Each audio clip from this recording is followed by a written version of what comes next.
Many would say that this is the most beautiful city in the world. I will tell you, this is the most stunning scenery on the globe. The most populous city in the United Arab Emirates, Dubai, home of the tallest building in the world, the Burj Khalifa, which is 2,717 feet tall. So, with the world's largest building looking down upon us, why wouldn't we bring the smallest surface in combat sports here? And to be the very first to bring bare knuckle to the UAE. Hi again, everybody. I'm Mike Goldberg. Of course, my partners, Benny Ricardo and the Magic Man, the former two-time world champion, Paulie Malignaggi. Paulie, I would say we've come a little bit of a ways since we first did a couple of these together. I'll say so, right? I mean, we've come a long way, both mileage, kilometers, whichever part of the world you're from, and of course, the growth of the company. BYB has grown tremendously, all the way from the hangar in Fort Lauderdale, now to in Dubai in the United Arab Emirates, coming at you from different continents, and we're going to continue to grow, bringing you guys the best action. 11 nations will be represented in our 10 fights tonight. Add another nation if we added our broadcast partner, Benny Ricardo. Benny, I know the first time we met, you said, hey, Goldie, we're going to Dubai. Well, you know, I've got a great premonition, but I don't trust clairvoyance, because if you think about it, the Psychic Channel did go out of business. But I took my chance, and here we are. I've survived 2 plane crashes, so I just fell asleep on that flight. When I got off, I said, thank you for flying such as, and that was it. So here we are in Dubai, in the other corner of the world. I'm going to pick on Paulie. I just want to let you know, too, he also said, hey, I'm here.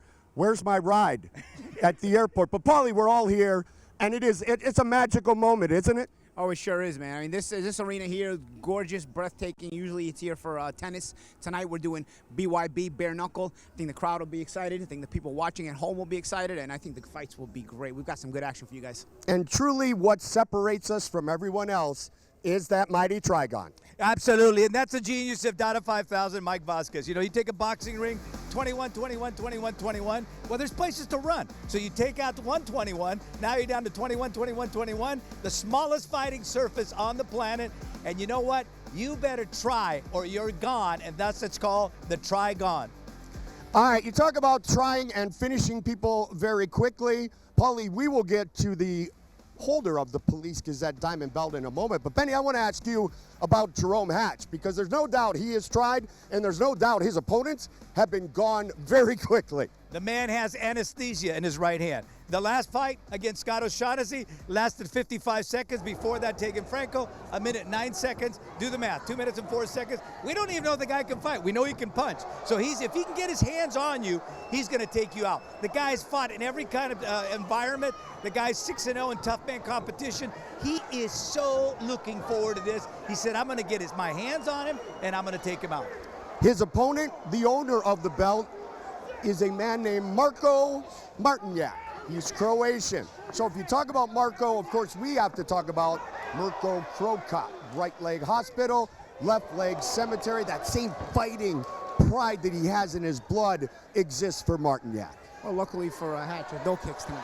Yeah. So there's no right or left leg tonight. It's just strictly bare knuckle. But you know, the Croatian people historically have always been a group of fighters. You know, they had to fight for everything they've got, and so they've produced a lot of good athletes in general, because you know that stable mentality goes with them. And Krokop obviously is Martinjak, one of his idols, one of his fighting idols. And like any good Croatian who's in combat sports, you got to look up to Mirko Krokop. Nonetheless, this guy is a 2-time BKB champion, fights out of both stances. And you know what? I wasn't surprised when he sat down yesterday with us and had all this confidence, oozes confidence, very relaxed going into tonight, but a guy who has a lot of charisma. And like I said, very, very confident. Now, Paulie is the real historian, Benny, but I want to share with you that, of course, Marko also said, remember, Napoleon told us that if he had 10,000 Croatians, he would have ruled the world. Well, let's go get him. We need him right here. Well, we're ruling the bare knuckle world right now, and that is a spectacular main event. We are set for classic confrontations, 10 of them, inside the Trigon. Here we go. It's time to fight. Good evening, ladies and gentlemen, and welcome to BYB Extreme 16, presented by Core Sports, as we bring bare knuckle to the Gulf region for the first time in history, live from the Dubai Duty Free Tennis Stadium here in Dubai in the UAE. We have 10 bare knuckle bouts on the card tonight, all within the mighty Trigon, culminating in our championship main event. But we begin with our first bout of the evening, scheduled for 5 3-minute rounds in the heavyweight division. Introducing first, fighting out of the blue corner, please welcome to the Trigon, Sean Turner.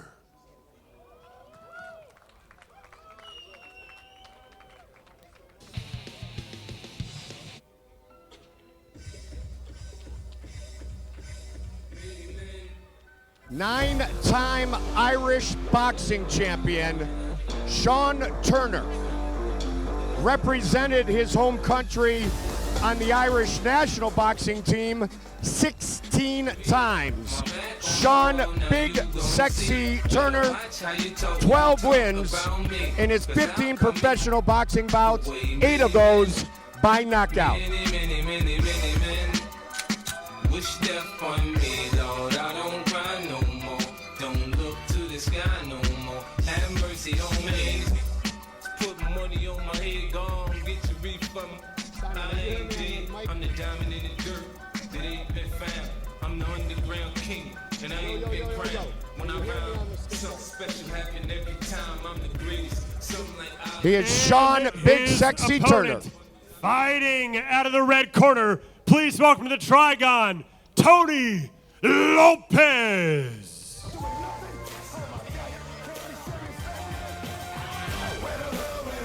During yesterday's press conference, I told Tony, you made your professional MMA debut 6,573 days ago, and Kryptonite just kind of smiled.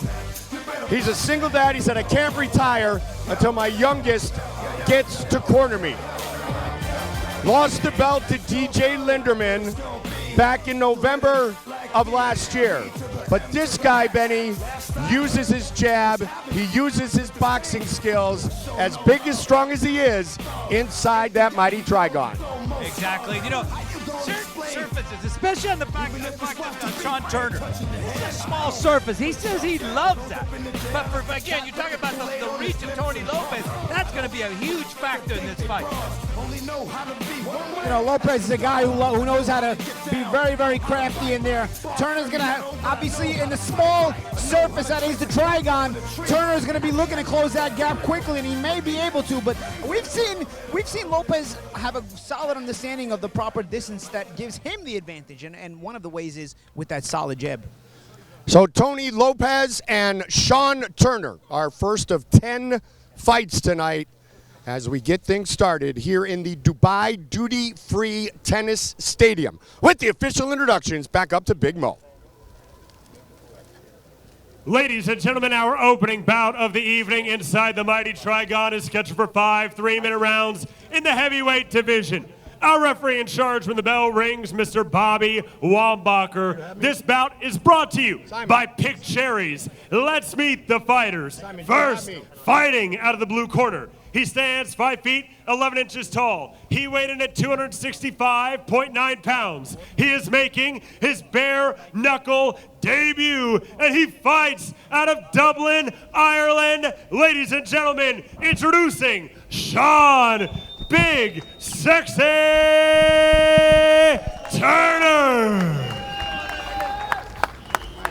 And his opponent, fighting out of the red corner. He stands 6 feet, 5 inches tall. He weighed in at 258.4 pounds. He comes to us with a bare knuckle record of 2 victories versus 4 defeats and 1 draw. And he fights out of Krypton, California. Ladies and gentlemen, introducing the former BYB heavyweight champion of the world, Tony Kryptonite Lopez.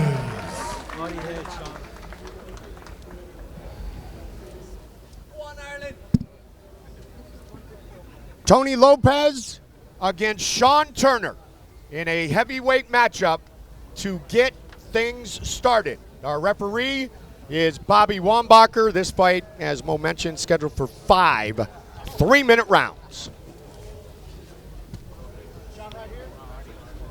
Tony, right here. Foot back there. History You're good. You're good. will be made right here, Gentlemen, ready? right now. Fight! Here we go. Tony Lopez in the black with white trim trunks, black trunks for Dublin, Ireland's Sean Turner.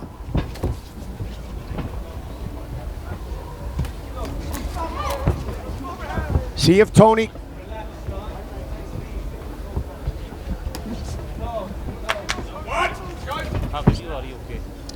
You see, This is when Tony switches over to that southpaw stance where he feels that right hand is the closest to the opponent, and he thinks that's going to be really effective. good little hook there on the inside by Turner, though. Both guys have a solid amount of experience. You know, obviously we talked about Lopez, who's been fighting for decades, but Turner has experience in boxing, so his balance and his ability to throw in combinations may give him an advantage as well. Sean Turner, during his amateur boxing career, fought Anthony Joshua twice, and Benny, he beat Joe Joyce. Yeah, no, he's an impressive pedigree as an amateur, that what he was able to accomplish. But we're going to see here. And the big thing with him here, I mean, if you look at him, Mike and Paulie, I mean, he's almost built exactly like DJ Linderman. So it's going to propose the same kind of obstacle for Tony Lopez that he faced against DJ. Tony looking to make it a fight. You see Turner looking to set those traps, looking to use that extended left hand, try to be deceptive a little bit. And Lopez, obviously from the southpaw stance, looking to use his lead hand as well to be deceptive. The little switches there by Lopez, you see him do it a lot. Yeah. He likes to throw that cross, that half jab, half cross on the switch. He's had some success with it with some slower footed guys, but Turner has done a good job of getting away from it so far. Also, both guys, you'll notice, trying to establish a jab, but both guys also solid defensively as well, using the parry as a strategic defensive maneuver. Oh, nice hook there by Turner. And this is one of the strengths of Tony Lopez. He can take a shot. Yes, we have seen it before. He's hurt, and I'll tell you what, Turner had landed a big hook earlier in the fight as well, earlier this round. That was right on the ear hole. So the balance is going to be a problem here. Look at that. Lopez was against the ropes before as well. Oh, Turner catches him with the uppercut there. Dirty boxing right in front of us. 40 seconds on the clock here in round one. And that's something that's going to really benefit Tony Lopez, the dirty boxing. Sean Turner, coming from a boxing background, doesn't know how to do that. Yeah, but let's see if Lopez can last here. That's the only thing. Oh, nice little hook again. Oh, big shots. Combination shots. And down goes Tony Lopez for a second time here in round one. 5, 6, 7, 8. You want to continue? Walk to me. All right. Fight. 10 seconds. Turner throwing heavy. St. Patrick's Day yesterday, looking for his first BYB win. Here today, round one in the books. Sure, just the advantage that boxers have in here when he's able to get inside. The combination punching is so precise, so sharp. It comes from that boxing background that he's got, and it was able to score that late knockdown for him. And that left hook that he landed, he disguised that beautifully because he dipped down low with that right hand, straight right, came over the top, right on the ear hole of Tony Lopez.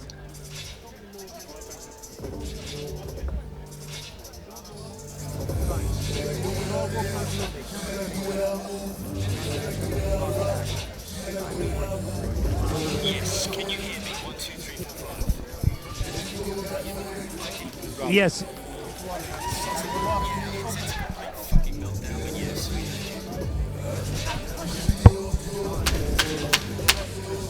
Take us out, gentlemen. Getting set to start round number two. Sean. Come to your ref, sorry. I know, relax, Sean. You need to breathe. Right here. You gentlemen ready? Fight! Big first round for Sean Turner. Sexy, Sean Big Sexy Turner in the black trunks. 2 knockdowns scored against Tony Lopez. He is in the black with the white trim. You see Turner landed another hook here in the earliest round. You look how he set it up into a couple of sharp jabs. He gets Lopez looking down the middle of that straight jab, and he establishes it, and then he brings it around with a nice sharp hook and disguises it. So he gets Lopez looking for a straight shot down the middle, and instead he disguises it and comes around the side. A little trap set from a boxing perspective by Turner. Hey Tony, I mean usually though, Paulie, when a guy, a regular right hand shifts that to that stance, I always think he's a lot slower. Yeah. And you can see how slow he is with that right hand. If he doesn't keep that right hand up, that left hand of Sean is right there, right on the ear hole. Yeah, and that's the thing. I think Lopez is trying to turn has had that success by Turner. I think Lopez is trying to turn southpaw for that reason, but you see, Turner's made the adjustments. Even in the southpaw stance, he's able to close the gap on Lopez. And like you said, Benny, I mean, it makes Lopez a little slower. So it actually, for me, it allows Turner to close the gap even better. Sean Turner, big name in Ireland, has fought in bare knuckle. He said at home he officially fights in bare knuckle here tonight. Lopez got to be careful with those slow shots. And Turner just missed coming over the top of the right hand, trying to time the left hand of Lopez. If he was a little shorter, he would have landed on the button. But again, just the fact that Turner's already doing that, he's looking for things, he's thinking. Lopez has to be careful. He's got to disguise his shots a little better. And Mike, we talked about the reach advantage by Tony Lopez, but you know what? If you don't bring that back and you leave that extended, you are leaving yourself wide open there. And from the southpaw stance, Benny, he likes to throw that cross that he turns into a jab. He kind of crosses his feet over, and it hasn't worked. It hasn't worked on closing the gap. A lot of times we've seen Lopez, the guys with slower feet, that shot has worked really, really well against guys like Burns and stuff. But when Turner sees it, you see he just steps back, and he gets out of range of it. So again, more deception is necessary on the part of Lopez if he's going to have some success here. Stop. Keep it clean, Yeah, guys. he can take him down. Tony looking to close the distance a lot in this round, utilize his grappling background in that dirty boxing. But then you had an example right there, Mike, because he threw that right hand, didn't bring it back, and then Sean just missed it. Big shot landed there. Again, Turner's looking for time. He's stepping back when he needs to, but he's also holding his ground when he needs to, trying to come over the top in time. Lopez. I like to see some feints on the part of Lopez. Tony Lopez with the left hand. Lopez looking to get his timing. Stop. Turner is, but you know, if Lopez throws in some feints in there, maybe can disrupt that a little bit. So again, Turner will try to time that shot. That's been his go-to punch. Well, I tell you what, Paulie, if I'm Tony, I would attack that body. I mean, that body looks like it's made to be hit. That's soft tissue right there. Yeah. And from far away, you know, Lopez has the height advantage, reach advantage. Maybe use those straight crosses from the extended reach. Extend that straight shot right up the gut. Yeah, aim for that solar plexus. That's a bigger area to try to go ahead and hit.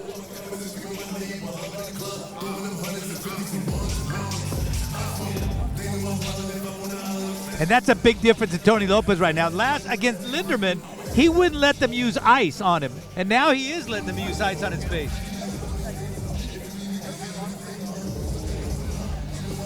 There's that check hook. Shot. It's working, Paulie. Yeah, there it is. Left hook. So you see again, using the double jab to get in close. He actually misses it there, but he uses it to close the gap. You saw Lopez trying to counter with a right hand. What did Turner do? He held his ground, slipped to the side, and came back with a perfectly timed left hook. Start of round number 3. Former BYB heavyweight champion, 49-year-old Tony Lopez against Sean Big Sexy Turner, born and raised in Dublin, Ireland. You hear the corner Lopez saying to be first. Now you wonder conditioning-wise as this fight gets deeper. Tony did say he paid much more attention to his conditioning for this matchup. We don't know what Sean Turner's bringing in as far as the gas tank. Yeah, and that's the thing. Turner's probably carrying a bit more extra weight on him than he may need to. That could come into play a little bit when it comes to the conditioning factor. Yeah, but Tony came in at 258 for this fight. He usually fights around 237. Yes, yeah. He said it's the heaviest he's ever been, Benny.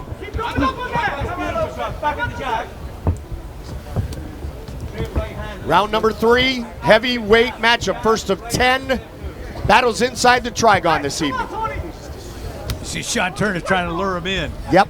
And this is a veteran. You're not going to lure him in. I think there might be a little bit of fatigue on the part of Turner as far as trying to close the gap. So I think maybe he wants Lopez to do it for him. Make it easy. Tony Lopez trying to go over the top. Full southpaw stance here. I really think what Tony's got to do is aim that jab towards the solar plexus. Forget about the face. Toward that solar plexus and then make your move from there. He landed a couple to the nose, I'll tell you that. Schnoz is a bit of 7-inch reach advantage for Tony Lopez. And now Sean Turner's bloodied up. And you know, you get that nose blade up, you're going to have trouble breathing. Past the midway point of this 5-round fight. Oh, nice little punch. Snuck in from Turner. That little hook, that shovel hook to the chin of Tony Lopez.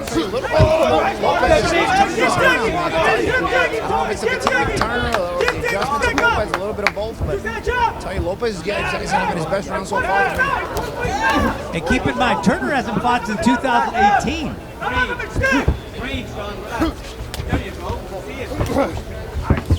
And the kind of shots Turner landed early in the fight would have got most guys out of there. Yeah. And the resilience of Lopez now is paying off because he's having himself a good round and he's starting to turn it around.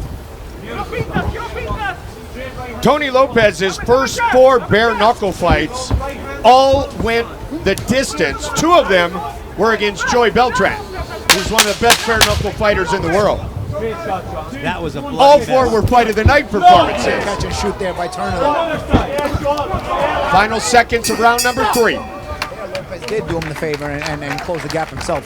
You know what happened on that shot right there? He just hit Sean's hand. And Sean came over there shaking that. Watch how they tend to his hand right here. When he came up with that uppercut, he ended up hitting Sean's hand. I guess it's a lot harder to do a catch and shoot when your hands are bare, right? Yeah. Good exchange there on the inside. Good crab there. You see on the little combination, a little short left hook there by Turner. You see Lopez trying to use that elbow to create some space. He doesn't want Turner to be that close. Dirty boxing may help Lopez, but ultimately it's Turner with the short arms, and he moves his hands in combination. I don't think if he aims at Lopez aims that shot towards the solar plexus. A couple times, Benny. Last round he did it a couple times, and I think it's, you know, Turner's slowing down a little bit. Let's see this round how he comes out. And we know the durability of one Tony Lopez, and it's on display again here tonight. Mike, round number 4, Benny. Mike, nothing he does surprises me anymore. I remember doing his fight against Jason Lambert. He dropped 26 pounds that fight.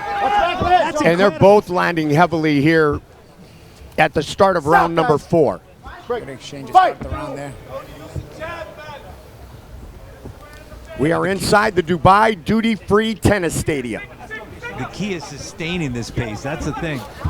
Big swing and a miss, but the follow-up left hurt Tony Lopez badly. Those are nose breakers. Yeah, that may be it. Look at Tony Lopez. Tyson type of shot coming from the hips. You start to worry about guys' orbit bones and noses when he gets shots like that. Most guys don't get up from that, man. Again, the shots Turner's landed in this fight would end most guys. And Turner's throwing now with some mean intentions, whipping those shots in there. Looking again to go over the top. Stop, gentlemen. Break. Turner's got a hammer. That's like a hammer coming down. A little lump on that side of the head of Turner. That area right there, when it starts swelling, it sometimes golf balls on you. This is a mistake Tony Lopez made against DJ Lindemann, backing up. Backing up against that. Didn't get himself out of that. You can't stay there in the trigon. Right. So these guys are not going to feel good tomorrow. They're going to be plenty of swelling on their faces tomorrow. Now it's Lopez's nose. Lopez trying to use that savvy veteran tricks, trying to lay his weight on top of Turner, trying to fatigue him a little bit. And that's also when you put your weight on his back of his neck, that also affects his back, starts tightening that up. 3 knockdowns scored, guys, by Sean Turner. So we know on the scorecards as it gets deeper that Tony's got to get a stoppage if he's going to get the win. Yeah, no, I think Turner's landed the more hurtful shots. He's certainly got the advantage in the fight. It just, the resilience of Lopez sometimes changes the momentum slightly for Lopez, and it makes you start to think that he can maybe get his way back into the fight. Nice kind of sharp counter right hand by Turner. His timing has been very, very good tonight. And see how he's coming down the pipe? He's not wide with those shots at all. He's coming right down the pipe. You can see why he was a 9-time Irish boxing champion. Great stutter step throwing that jab there. That change of speed you always talk about, Paul. Yeah, exactly. It makes it harder to time. Breathe now, Sean. Relax. 30 seconds left. Relax. And he's so apt at throwing that straight right hand, then coming underneath with that left hook. And you see the skill level of Sean Turner. 12-3 as a professional. His last bout, though, was in 2018. 8 of his 12 wins were by knockout. But that business of boxing worked against Sean Turner.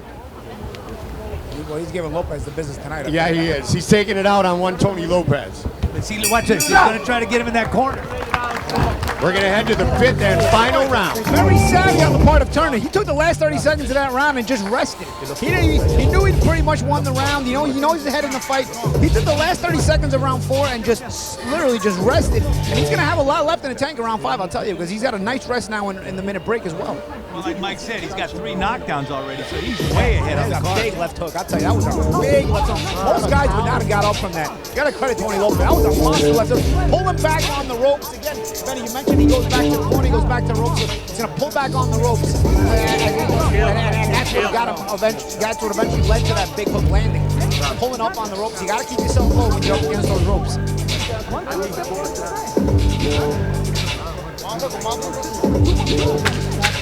Incredible stamina. That's all he could say about Tony Lopez. Amazing.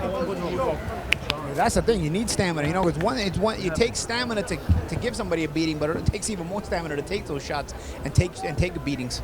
Gentlemen ready? Well, you see on his trunks, all or nothing. That's Tony Lopez. 5th and final round. Tony Lopez comes out southpaw, switches his stance here. Sean Turner has landed some heavy shots. Lopez now Turner's going to be fresh here this round. You see his defense is a little sharper. He's a little bit. He's got some oxygen back. He's sharp with the jab. And Lopez needs a big round here. I don't know if he's got it in him, but he's going to need something big to turn the scorecards around if he's going to take the advantage on Turner, who now looks fresh. Yes, and you can see the showcase of the boxing skills of Sean Big Sexy Turner. You can see the experience in general because, you know, Stop, guys. these guys almost came right over the top. Right? Yeah. But it's one thing when you know how to throw the punches, you know how to throw the shots, but your understanding of range and distance comes only with a certain amount of boxing experience. That's one thing you learn later on. Right. Being cognizant of your range and distance and understanding where you have the advantages and understanding where you got to be at all times. And Turner has that. You can tell he's got a good amount of boxing experience. His sense of range is pretty much the dominant factor in this fight. Totally. He does those subtle things. And one of the things he does is, as soon as he feels Lopez extend, then he closes the distance on him and almost like smothers him. And he knows how to change it where he steps out of range. He also knows how to mix it up where at times he not only does he not step out of range, he so holds his ground, slips and counters right from where he's at. So different subtleties in there. Midway point of the 5th and final round. And at times he's leading, but now he knows he doesn't have to take too many chances. He doesn't have to take all the chances, and he seems like he's a bit of in cruise control. Stop, guys. Right. 2 straight shots, Sean. Fight. Come on, get down the middle. Southpaw. Tony Lopez doubling up on the left. First of 10 fights, these two heavyweights starting it out in style. You don't see Tony Lopez snapping those punches right now. You know, that's They're probably arm weary though, Ben. Holds his timing. You see the parries the jab, holds his ground, then starts stepping back on the jab, and then steps in with a right hand. Again, another nice, beautiful boxing timing method used by Turner. Tony Lopez is one tough. It is all over. Bobby Wallbacher has stopped the fight in round number 5. Sean Big Sexy Turner victorious in his bare knuckle debut. How about the best, man? How do you like them minerals? How do you like them minerals? Get in there, Sean, lad. Fucking like them. Big sexy fucking get in there, lad. Get in the fuck out. You want to be in the red corner next time. He did a very, very good job tonight. all the angles, all the subtle things you got to show as a fighter, and really, really good technique. How do you feel after that? Good. Yeah, and we're going to go for a proper drink. Oh, lads, my hands. I know. Believe it, Sean. Don't take them off. Just an average day in Dublin, Ireland there for our big sexy guy. You got that right. How do you like them minerals? Those minerals are very violent. Shot. Bring it in here from your brother. He saw that shot right there. Not only did he land that shot, Paul, he stepped on his foot. Take it over, man. Again, the subtle things. Ladies and gentlemen, referee Bobby Wallbacher calls a stop to this contest at 2 minutes, 22 seconds of the 5th and final round, declaring your winner by TKO, Sean Big Sexy Turner! Sean Big Sexy Turner with the victory. Just do your nose first. Do your nose. I'm joined here. Interviewed. We'll talk in a minute, okay? Sean Turner. Well, Sean, I can say this. Officially, now, you are the first person to win a bare knuckle fight in this region of the world. How does that feel? Made history, man. I made history. I can hear kind of the adrenaline going for you. You come in with a vast boxing experience, but what was it like fighting bare knuckle and fighting in the Trigon? I've done this on the street all my life, mate. It makes no difference. In the street or out of the street, it doesn't matter. Simple. Ready for the world title. Heavyweight shot next. Now, I, for one, loved watching you fight. I think the fans here loved watching you fight and all over. I'm assuming we can see you back again, right? Oh, without a doubt, without a doubt. BKB, thank you very much. BKB. Thank you very much. Thanks to Jim Freeman for signing me. His wife for looking after us, BYB. Everybody from Ireland. Champ is back! Ladies and gentlemen, now undefeated, Sean Big Sexy Turner! Relax there, Sean. Take it easy, go down there. He's sexy and we know it. Yeah, you can tell he was very much at home inside that fighting surface. I mean, he seemed comfortable, never panicked, and he did those little subtle things, you know, what he was doing with his body, closing. Managing the space is so important in combat sports. Yeah. Okay. Demon just got out of can. I gave my bro an advance.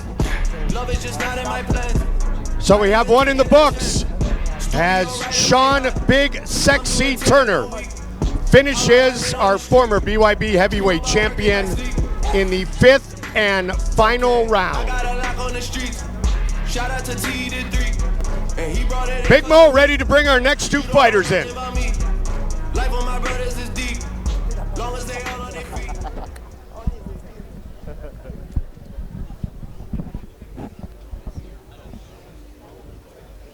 Moving right along, ladies and gentlemen, it is time for our middleweight contest, scheduled for 5 3-minute rounds here inside the mighty Trigon in Dubai. Introducing first, fighting out of the blue corner, please welcome Mark Tippin.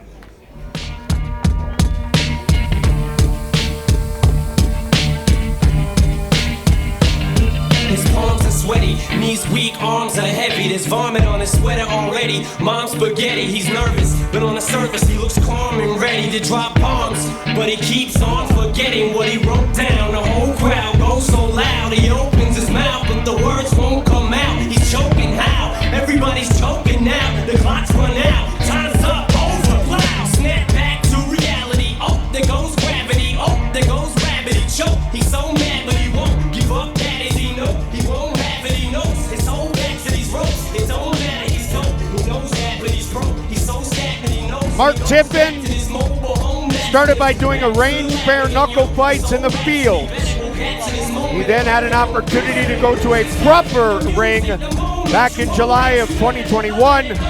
That's when he began to take it seriously. 2-0 in his bare knuckle career. Both of those wins were finishes. One in the second, one in the third.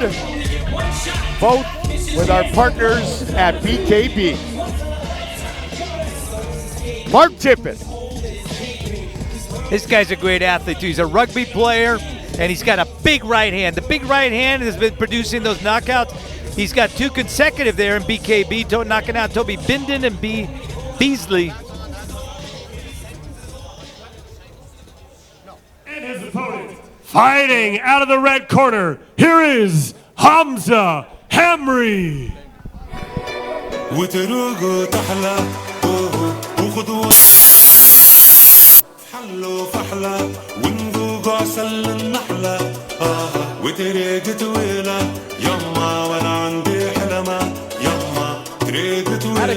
Here we the hoodie on. We get a guy from Tunisia, a man who's a Tunisian judo champion. So you know he's got tremendous balance. This guy loves competing and crushing the opponent.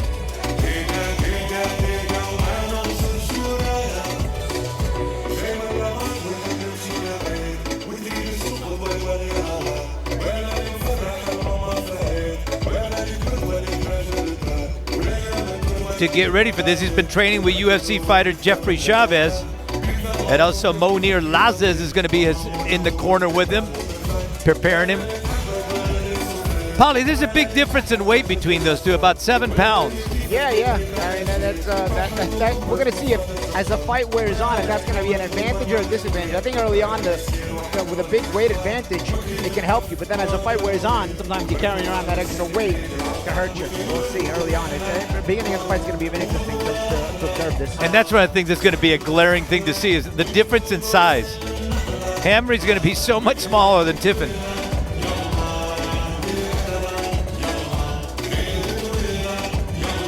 Boy, that's the first time I've ever seen a fighter using K-tape.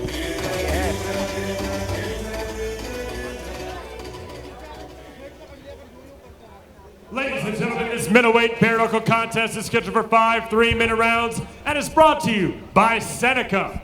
Our referee in charge when the bell rings, Mr. Bobby Wambacher. Let's meet the fighters. First, fighting out of the blue corner. He stands 5 feet 9 inches tall. He weighed in at 160.6 pounds. He comes to us with a perfect, undefeated bare knuckle record of 2 victories versus no defeats, and he fights out of Nottingham, England. Here is Mark Tippin. And his opponent, fighting out of the red corner, he stands 5 feet 6 inches tall. He weighed in at 148 pounds. He is making his bare knuckle debut, and he fights out of Kairouan, Tunisia, introducing Hamza the Joker Hamri.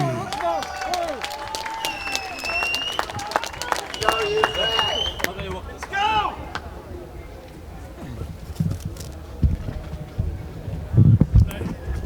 Bobby Wambacher now gives the instructions here to the 2 fighters. Gentlemen ready? You could see the size difference there. We see the tail of the tape there. Tippin was 4.5-inch height advantage and a 3-inch, 4.5-inch reach advantage, 3-inch height advantage. Going in, and Tippin's looking to use that big size right away. Also looking at his feet physically. You see him shoving a little bit. Wambacher trying to calm him down. I use that physicality. Nice jab there by Tippin. Tipfin's got him in his sight. Tippin's not going to let him get out of here. What Hamza's doing wrong here, he's dipping down, but he's dipping in a way where he can't fight back. It's almost too defensive. It's almost like, you know, he's giving almost a submissive defensive posture when he goes. He's got to put himself in a defensive position where he can counter punch. There he goes again. It's just the same thing, and especially in that southpaw stance, all Tippin does is throw those right hooks on the inside. Once he close range, those right hooks work beautifully on southpaws. He's giving him a stationary target is what he ends up giving it to him right there. Watch Hamza if he dips back down to his own left. Now he's going to turn it to the right-handed stance. Maybe this will change some things. But watch Hamza. He's back in the southpaw stance. He's going to bend down again, and all he's going to be is sitting duck for that right hand. He doesn't know how to defend himself. I mean, Tippin's getting aggravated, but Hamza doesn't know how to defend himself. And you know, right there, Tippin, the only thing that was open was the top of his head. And the top of it, he pulled back on that because that's how you break your hand. You hit that top of the head, it's over. Yeah, and Wambacher warned him. He's like, if you don't fight, there he goes again. Same thing, dipping down again. He doesn't want to fight, guys. That's over. You keep dipping that way. He'd rather not catch a beating. He told him, be quiet now, Tippin did. I don't know if they had talked to one another before that or whatnot. Mark Tippin definitely vocal inside the trigon, to say the least. And Mike, you know, he used that space perfectly. Yes. I mean, he closed it. He started from the middle and then took him straight back. And honestly, he didn't have to be very deceptive either. He used the same move every time, and Hamza reacted the same way every time. No adjustment on the part of Hamza. And like I said, once you get a southpaw who dips to his own left, if you're a right-hander, you can just keep repeating right hands and right uppercuts. And that's all Tippin did. I mean, Tippin saw it. Look, saw it again. There, you just see it again. He's dipping right into your right hand as a southpaw. There he goes again. See, this is the replay from a different angle, but it's the same thing. And what this does is not only does it make you a sitting duck for those right uppercuts and right hooks, but it also puts you in a position where you can't punch back. I mean, Hamza can't throw back from here. And Tippin knows it, which is what Tippin was getting aggravated as well, because Tippin wanted him to fight back. He wants a fight in return. I guess there had been some bad blood there, because at the end of the fight, you saw Tippin talking to him more. But no resistance at all. And, you know, in defense of Hamri, I mean, he did take this fight at last notice and significantly smaller. Yes. But again, there's no instincts for fighting. That was more concerning to me. There was no fighting instinct there. With the official decision, here is Big Mo. Ladies and gentlemen, referee Bobby Wambacher calls a stop to this contest at 1 minute, 23 seconds of the very first round, declaring your winner by TKO and still undefeated, Mark Tippin. Come on, baby! Mark Tippin told us that his skills are aggressiveness, fearlessness, and he's strong. You know the deal here. And in 1 minute and 23 seconds, he showcased all three of those traits. That's right. He knows how to fight too, though. Yeah. Those are all intangibles, but he also knows how to fight. You know, he knew how to throw short punches on the inside and repeat them the right way. And what I was really impressed, Mike, was, again, where he began every one of his attacks, and that is from the very middle of the trigon and then went right at him. And then he accommodated, because, Paul, you mentioned that he would turn to the side, and it was perfect. So he had a third round TKO in his debut, second round against Toby Bindin, and a first round stoppage here tonight in our first ever event. The first ever event in the UAE. Mark Tippin, 123 TKO in the first. Fight over to the Magic Man, the former two-time world champion, Paulie Malignaggi. We've got Benny Ricardo. We got the heavyweights going deep into the fifth. And we got Mark Tippin not going deep at all, Benny. That's right. And you almost sense it, Tippin, when he saw the build of Hamri, he just said, you know, this guy, I'm going to go in there, and I have no respect whatsoever. He didn't fear any punches, any of those kind of things. And a couple of those spinning moves at the very beginning was a very awkward, and that led me to believe that he did not know how to fight in this surface. Yeah, and I don't think Hamza wanted to fight, because there's one thing when you make a defensive move, but then when you want to fight, you're making to make a defensive move with the mindset that you're going to be able to fight back from the defensive move you make. And Hamza, every defensive move he made was almost out of intimidation, where he just wanted to protect himself. He didn't care about fighting back. So 2 in the books, 2 finishes, and we are set for our next fight on the card, the first ever women's fight here in the UAE. Our tail of the tape for this welterweight matchup, Dr. J, Jessica Smith, has a very big reach advantage over Red Sonja Dryling. But Red Sonja Dryling has the experience advantage. Smith is taller, a little bit heavier, coming in at exactly 148. Red Sonja Dryling.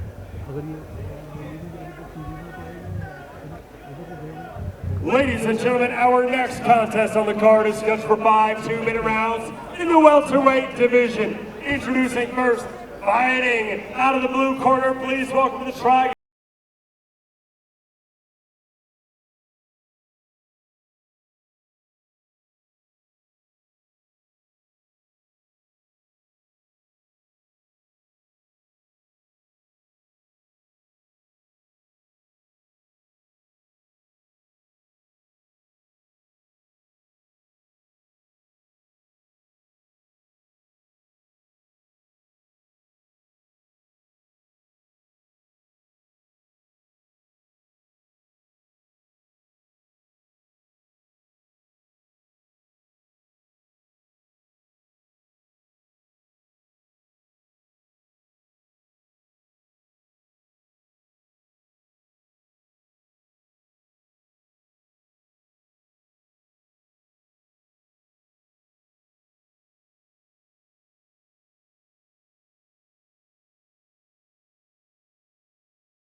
Boxing scene, you're going to mention people like Johnny Tapia. You know, he's the royalty there, and obviously one of the best fighters in the history of boxing, let alone in the history of New Mexico.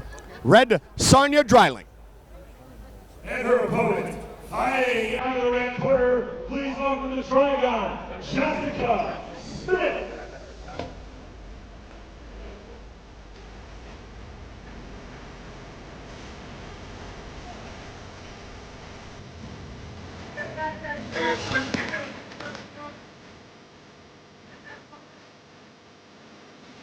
The Dr. J.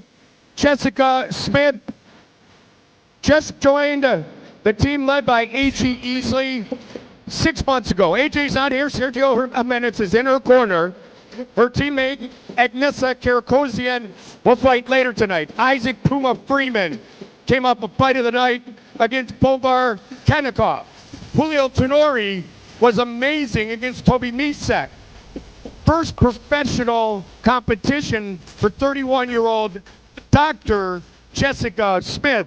But man, was she a heck of an athlete in college. Oh yeah, she sure was, Goldie. You know, she's basically the spokesperson for a multi-sport athlete, you know? Yeah. And I mean, this might be her first professional athletic event, but she certainly got enough collegiate experience to know what it's like to compete in front of crowds and to know what it's like to feel the pressure. Benny, I like what she said. She said, familiar setting, different application, and a new stage. And Benny and I talked about that, Paulie, before, but she really put it into perspective nicely. Yeah, she does. And that's the thing. When you're a performer, when you have that success on your shoulders and you know how to perform in front of people and succeed, well, whether it's on a professional setting or an amateur setting, you've got that experience. It's almost like when you're coming from the amateurs to the pros, even in boxing. I mean, you've got that experience in front of crowds. Yes, there's something a little bit differently, but you're also constantly challenging yourself. And Jessica Smith is one of those people that's always challenging herself. With the official introductions, once again, Big Mo. Ladies and gentlemen, this welterweight bare knuckle contest is scheduled for 5 2-minute rounds. Our referee in charge when the bell rings, Hamzi Ladusi. And this bout is brought to you by GC3 Group. Let's meet the fighters. First, fighting out of the blue corner. She stands 5 feet 4 1/2 inches tall. She weighed in at 148.1 pounds. She comes to us with a bare knuckle record of 0 wins versus 3 defeats, and she fights out of Albertville, Alabama, USA. Here is Red Sonja Dryling. And her opponent, fighting out of the red corner, she stands 5 feet 7 inches tall. She weighed in at 144.7 pounds, and she is making her bare knuckle debut fighting out of Long Beach, California, USA. Here is Jessica the Doc Smith.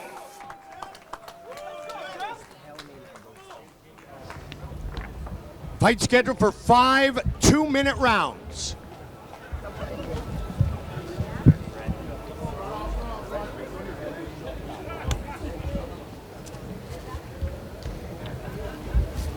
Ready? Let's go. Here we go. Red Sonja Dryling in the black and mint trunks. Black trunks for Jessica Smith. Yeah, Smith went right for the headlock uppercut combination. Dirty boxing, Goldie. Very much so, utilizing the entire athleticism that is the real set of skills that Jessica brings in more than anything. 7-time collegiate All-American in various events, including the pentathlon, freestyle swimming, equestrian pistol shooting, cross-country running. She wants to land, she wants to fire with precision tonight. Dryling knocks her down early. And she's too upright, Mike. She was like so upright. She's a little bit uncomfortable in punching range, so she's almost trying to make up for it by being too close, trying to use dirty boxing. But I don't know if even at such close range, her dirty boxing is effective. There she goes again. She's uncomfortable at that middle range with his punching space. And Dryling coming in ultra aggressive, looking for her first win in her bare knuckle career and her third straight win, including a 2 glove box. And there again, Smith looks uncomfortable. Take away all the space, which makes it uncomfortable for Dryling, but it also takes away the space that Smith might have to be able to throw any punches herself. And Jessica was talking about footwork, how good her footwork is going to be. Right now, there is no. She just puts her chin up in the air. As soon as Dryling comes up, gets close, she puts her chin up in the air, looks to grab in a headlock. Watch again. You're going to see it again. I don't know if that's really a knockdown, but okay. Jessica is an assistant sports performance coach at Long Beach State University. She's got a Bachelor in Science, Master in Science. Watch when Dryling gets close together. Educational doctorate. But right now, the lesson is being delivered to Dr. J by Sonya Dryling. But again, you notice as soon as Dryling got close, chin right up in the air. Watch it again. Let's look for it again. She's gonna there, the round might have saved her. But again, she's just very uncomfortable. As soon as punches are coming her way, her reaction, her instincts to go right up in the air. That's worse. Put her in the ring to get without these shots. Probably going to fight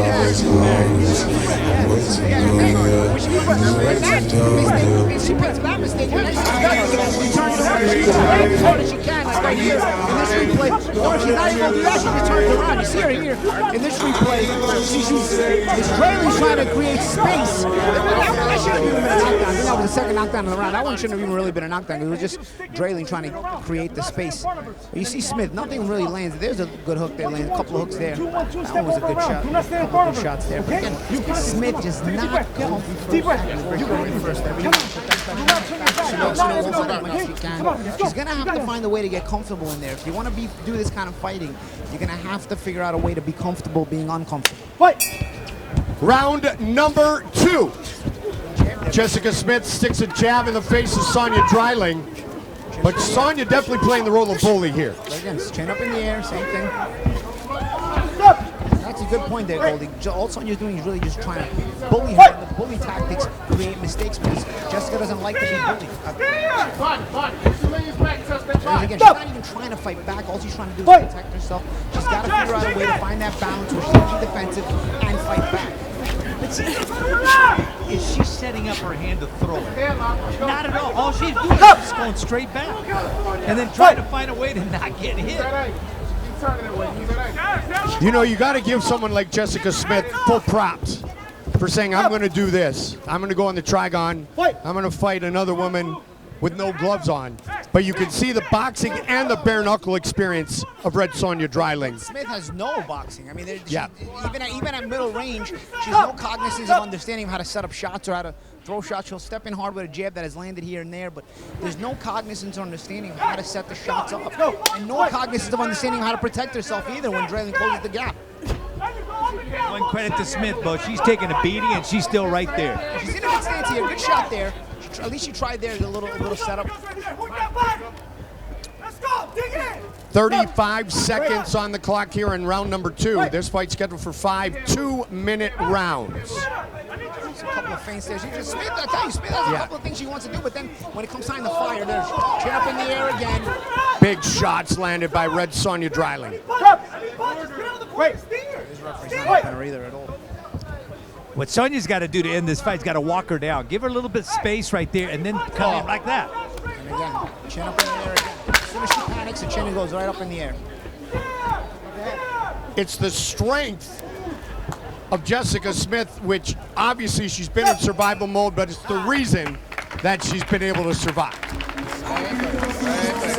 But again, when you make a defensive move, you've got to make it with the capacity of mind to make the defensive move and be able to punch back off of it. That is not even crossing Jessica Smith's mind when she makes a defensive move. And you know that when you first feel that bare knuckle punch, and that's the thing that Jessica felt. And I think it shocked her. So you know, replays, he's taking a few of them here. And again, completely defensive posture by Jessica Smith. Just trying to, it's basically, when she's in this situation, it's basically strictly survival mode. She's not trying to fight either, you know? Gotta make sure you're understanding and capable of getting in the Trigon to fight before you get in there. You know, there's a lot of situations Smith puts herself in where she's not comfortable at all. Nonetheless, we are set for the start of round number 3. Sonya Dryling in the red and white trunks. Jessica Smith has got some patterns on those black trunks. She's got the red wraps. All Red Sonya Dryling thus far. This and is even near the corner saying, Benny, don't lift the head. But if Sonya throws an uppercut, this fight's over. There it is. There it is. Hey, the referee's not helping out either. Go. Break.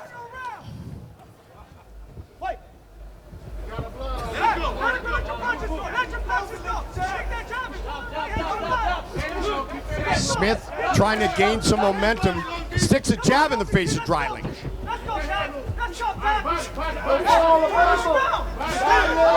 Look at Sonya now working the body. We know one thing, conditioning, and this is not going against Red Sonya, conditioning will be on the side of someone who does it for the living in Jessica Smith. She's not relaxed enough, and that will also fatigue her more. Smith is not relaxed enough, and when you're not relaxed, it also creates a lot of fatigue.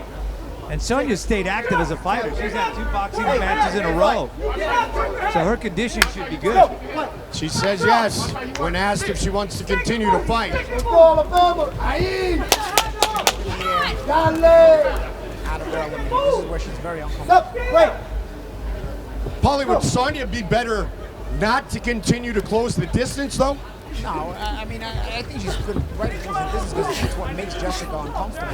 The problem Jessica has is that even at mid-range, she gives all the right looks, the feints, and we took all the right looks, but then she doesn't know how to follow anything up, and so Dryling can walk right through it. That big shot there again. There's a big hook, yeah. And another one. Final seconds of the round. Jessica Smith's guts is incredible. Beating she's taken, again. She's tough. That is one thing for sure. I gotta start considering to stop this fight in the corner because the referee is not gonna stop it. You got a blood on.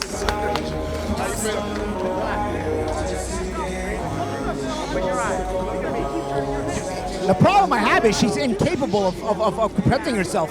It's not, one thing about letting a fighter continue or not continue, do they have the wherewithal to continue? Jessica Smith needs to get back in the gym and practice a little more. She doesn't have the capabilities to last in the Trigon right now, And especially with the shots she's taking, it's even worse. That's for that reason I wouldn't send her back out. She's not. It's not like she's gonna turn this fight around. She doesn't know how to. And Benny, I asked both you guys, you kind of shook your head. My point is when Sonya comes in tight, Jessica's in full defensive mode, much to Paulie's point, but at least she can hug and stop the attack momentarily. Exactly, but now here's something Sonya can do, though. As she comes in there, take a step back and then come in with that. Yes. Air it out.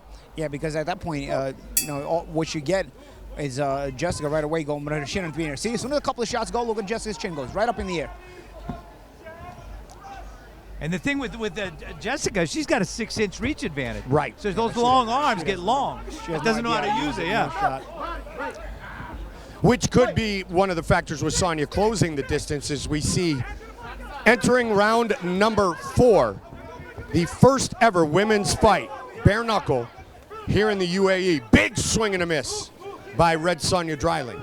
And Jessica can't breathe through her nose anymore, so she's got her mouth wide open. Again, right up in the air again. My question is why? What did the corner see to put a center back out? What are you getting out of it? Again, here she's going to put her chin up in the air. It's the same thing. She's going to turn around when she can't get out of space. She's in full defensive posture. 5,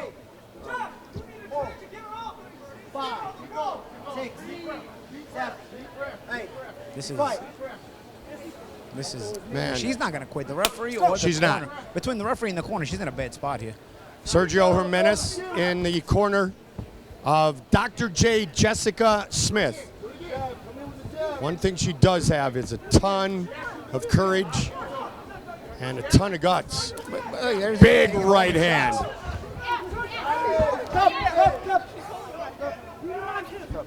She said she's pulling my hair. No holding, ladies. Okay, let's go. Now she but a lot more than that. They keep the referee there. But they keep telling her to not turn her back. Need you to be first. She doesn't know how to. Right. She doesn't know how to. Like you're asking her to do things she doesn't know how to do. She's trying to throw that jab to the body of Red She's Sonya. throwing a jab to the head to the body with her head up in the air. Yeah. Like you throw a jab to the body, you got to change your level. You got to change your range. She's making very, very beginner-like mistakes. She's not capable of being in there. You got to stop this fight. She is a beginner. Yeah. She's a tough beginner, but she's a beginner. Final seconds of round number 4. Fight again. Well, if that corner doesn't see how ineffective she is, I mean, they're fighting right there in front of them. Got her blood right on my hand.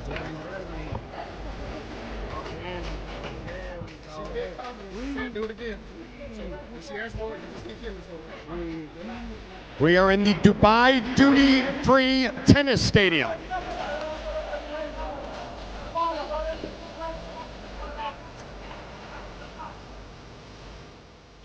Big right hand there. But you know, one thing we got to marvel at is Sonia's hand. Yeah. I mean, she has landed so many shots, and she hasn't broken her hand. I mean, it's amazing. God knows my hand would have broke. You right? The first tennis tournament here was brought to Dubai in 1992. 1993, the Dubai Duty-Free Tennis Stadium was open for business. And they stopped the fight. And they have stopped the fight, which is Smart. a good stop. After 4 rounds, Sonia Dryling gets her first win inside the Trigon. I would have stopped it around earlier, but I guess better late than not stopping it at all. Because for sure, the referee was never going to stop the fight. From Martina Hingis, Lindsay Davenport, Venus and Serena Williams. 3 wins for Venus here tonight. Sonia Dryling and Jessica Colorado! We're based! Everybody coming up out of Colorado and Alabama! Unbelievable, because she landed so many shots right to the head, and that's not a soft area. Nah, they don't give there. Get over here. Come over. Save her for another day. No need. Stopped at the end of the 4th. And for the first time inside the Trigon, Sonia Dryling about to get her arm raised in victory to make it official, Big Mo. A streak there. Ladies and gentlemen, referee Helmi Laducci calls a stop to this contest at the end of the 4th round, declaring your winner by TKO, Red Sonia Dryling. She is indeed, Paulie. Her boxing win in New Mexico was 23 days ago. Back on December 1st of last year, she had a victory in Sioux Falls, South Dakota with the gloves on. And now this does make it 3 straight. Mutual respect right here is the best thing about this sport. Yep, and also the confidence building and taking it from boxing into ladies and gentlemen, win. It's going to be a happy. I'm joined here by Sonia Dryling. First off, Sonia, congratulations. Pick up your first win. You've been in some wars really quickly in your bare knuckle career. How does it feel to get that first W? It's amazing. It's beyond a blessing. It's a huge honor to be here in the Middle East fighting in Dubai. This was a dream come true.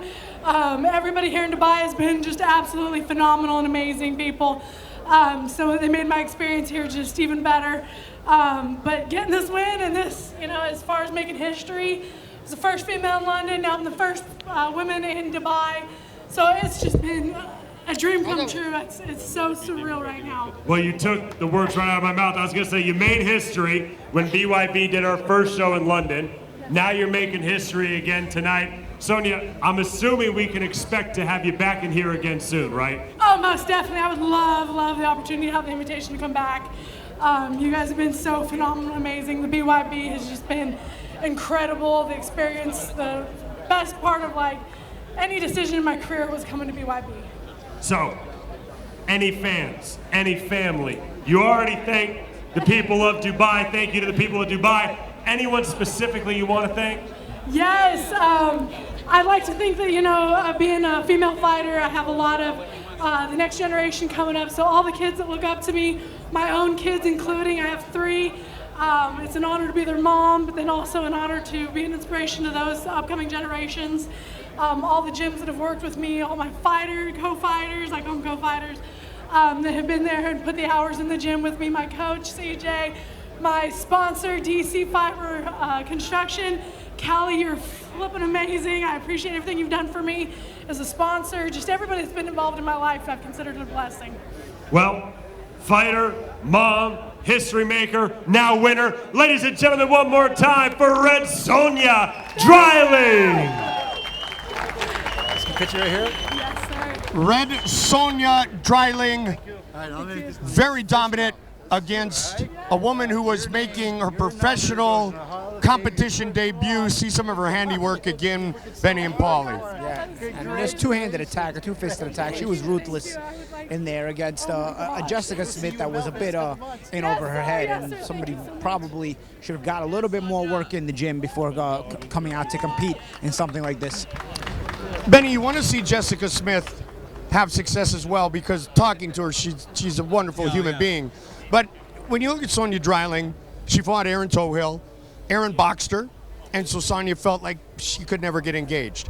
Very close, split decision loss to Miranda Barber. Then she fights a Jamie Driver who was 10 pounds heavier, and she said no problem. So it does feel nice on the storyline of Sonya Dryling that she gets her victory tonight. Well, sometimes, Mike and Polly, the television industry thinks of a loss as a horrible sin. Right. But if you take it as a learning experience, then that's what's going to make you evolve as a fighter. And she's done that. She has definitely done that. And we talked about the smile on her face. She doesn't get deterred. And we even asked her in the fighter meetings, Benny, and she's like, yeah, you know what, I'll get this one. And then she took on some boxing matches. Yep. That furthers her skill level. You saw some of that work in there, the way she was able to go in and get angles on those punches, and it worked. So I think that's something we got to give Sonya credit. I think we're going to see,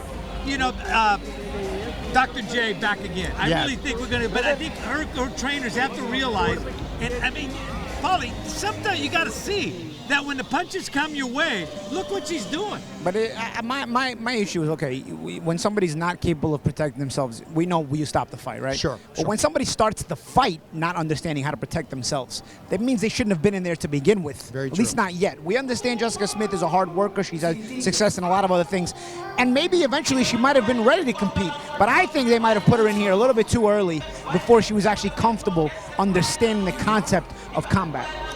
Well, it is something that everybody talks about, is keeping that positive mindset, staying in a good place, and Sonya Dryling has done so. She's rewarded with the victory, the stoppage after the 4th round tonight, in a history-making battle, the first ever women's fight in bare knuckle here in the UAE, here in Dubai. One of 2 women's fights are in the books. Up next, our tale of the tape for a light heavyweight matchup, the first of 2 Croatians who will do battle. Ivica Yakovich making his bare knuckle debut against Aaron Sinky Sinclair from Belfast, Northern Ireland. 3-inch reach advantage for Sinclair. Szynkiewicz is an inch taller, but Yakovich is much heavier, 172 to 161. Now, in all fairness, Ivica took this fight on 10 days' notice, much like Sonya Dryling did in the UK. Sinky said, we're here. We don't need gloves. Let's fight. Here we go. Let's bring him to the Trigon. Here's Big Mo. Moving right along, ladies and gentlemen, to our 4th bout of the evening here in the mighty Trigon and in the beautiful city of Dubai. 5 3-minute rounds in the light heavyweight division. Introducing first, fighting out of the blue corner, please welcome to the Trigon, Aaron Sinclair.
brother was a professional boxer. Aaron didn't start boxing until age 18. He played football as a kid, which in Northern Ireland would be soccer, of course. He said I wasn't that good.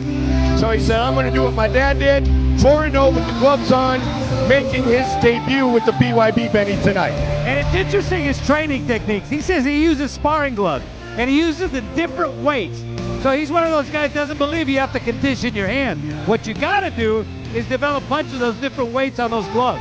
Well, even as tough and dangerous as Eric Olson is, and he's still to come, he said, yeah, the way I do it is I get massages on my hand. So Aaron Sinclair in the Trigon for the very first time.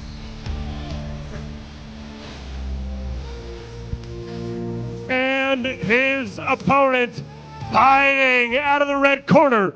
Welcome to the Trigon, Ivica Yakovich.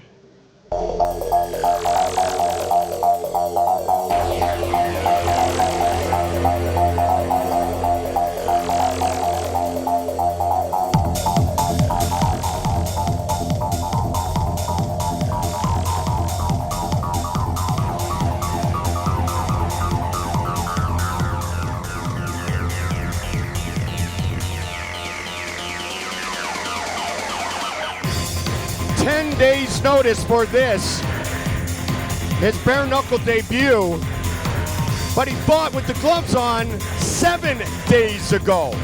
So he had to make, unfortunately it didn't go his way. He was stopped in round number 1, but nothing was hurt, so he's able to say, all right, I'll go from the squared circle to that triangle of fame, the Trigon.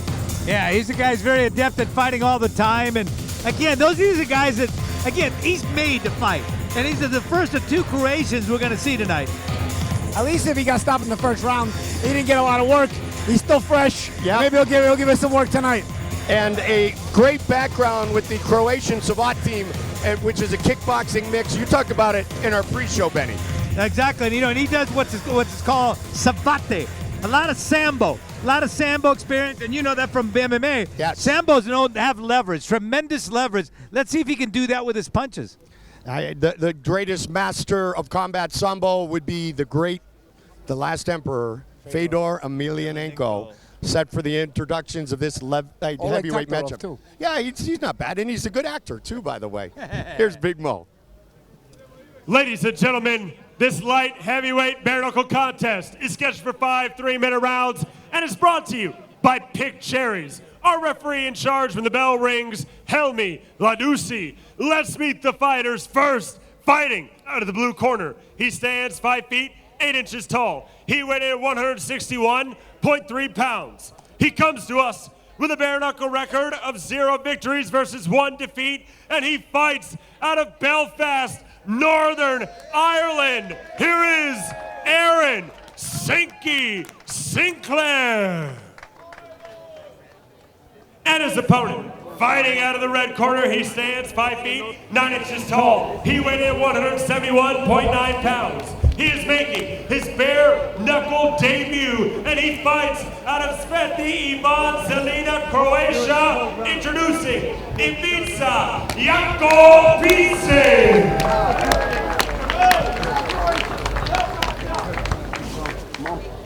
Fight scheduled for 5 3-minute rounds. Northern Ireland collides with Croatia. That's it. Go back to bed.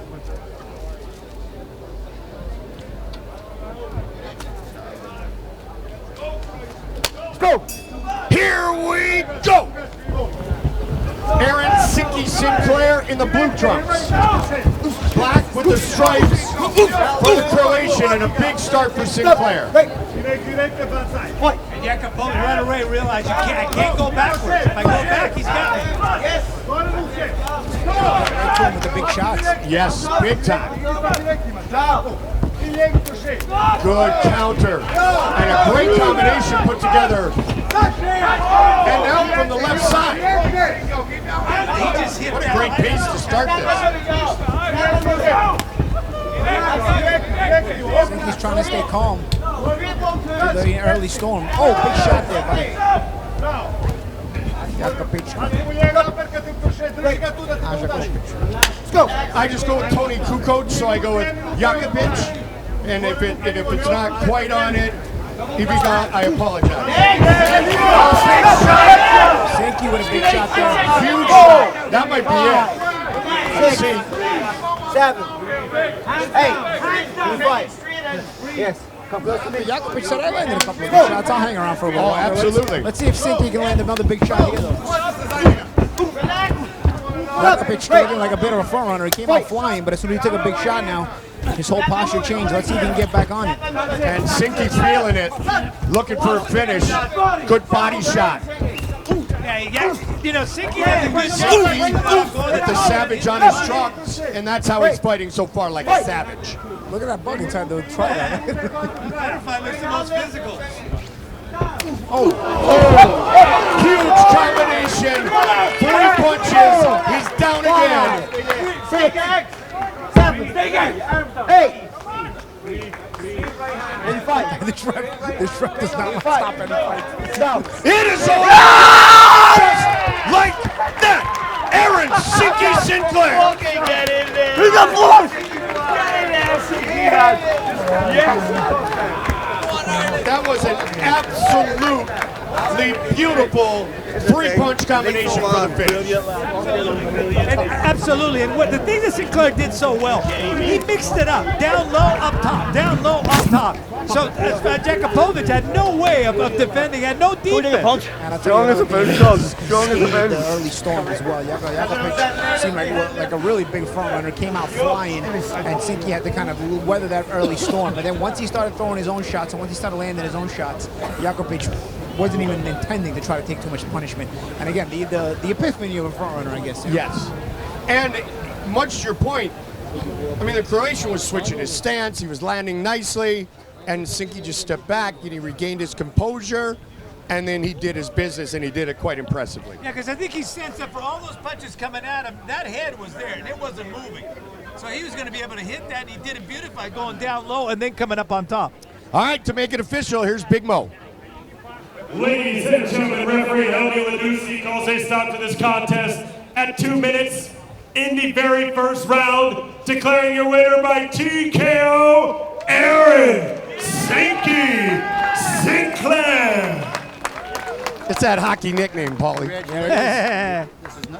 Szynki, Szynki, yeah, Szynki.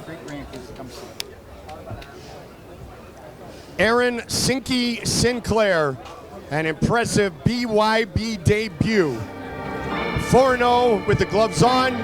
He had one unsanctioned bare knuckle bout, won that one, and he won here tonight on this historic night in Dubai. Congratulations to Aaron Szynki Sinclair.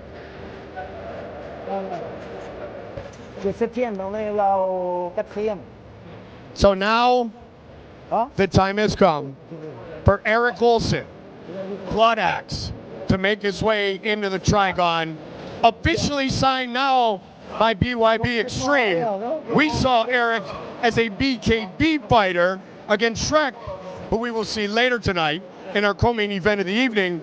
Eric Olson, to say he has done it all, good, bad, good, more bad, good, bad, and indifferent, in his life would still be somewhat of an understatement, wouldn't it? Absolutely. You talk about a guy who's fought in every kind of surface. Yeah. He's even fought in prison. Yes, and there was no air support. And he said he just had a fight out of the country. He moved to Scotland because he loves the Brits so much. There's still a lot of Brits in Scotland, by the way. But he broke his leg in the last fight, which was kind of an anything goes, old Valley Tudo, king of the streets. He said, my leg's good enough for me to bare knuckle box up. Yeah, you know what? He figured we're not kicking in here, so as long as it holds me up, we're good. You know what? The one thing he is a savage. He's a fighter. And if you do get to talk to him and he's in his normal mood, he's a pleasant human being. But he's going against an equally tough guy in the Viking, and Richie Leak is soft-spoken, but he throws heavy. Exactly, and he says he can adapt to any style, so whatever Eric Olson wants to bring, he feels he can counter those things and be effective. But Mike, isn't Blood Axe, isn't that a great name for a hockey player? It certainly is. It certainly is. Now, There's bad movies like with Rob Lowe in it, but yes, it is. That's Young It is Blood. a great man. That's Young Blood, and it wasn't good. Rob, thank you, buddy. I liked it. Well, I'll go to Miracle, but Mustangs. Mustangs, yeah. The Mustangs. So the Viking against Blood Axe. That's a battle from ancient times. If you really want to go back and talk about the history. In fact, one of the things Eric Olson says, people think I'm mental in these times, but I was just born in the wrong time, because if I would have been a Viking, I would have taken an axe to the guy's head and then kept his house. That's how it used to be. He does not have a split personality. He told us about 21 of them, and it's time to get this highly anticipated heavyweight bout underway. Once again, let's get it up to Big Mo. Tail of the tape, take a look before Mo gets him in. Richie Leak, 3 years the elder of Eric Olson, 2-inch reach advantage. Leak is 3 inches taller. Olson at 241, Richie Leak weighing in at officially 227 pounds. Moving right along, ladies and gentlemen, to our next bout on this history-making card in the wonderful city of Dubai. 5 3-minute rounds in the heavyweight division. Introducing first, fighting out of the blue corner, please welcome to the Trigon, Richie Leak.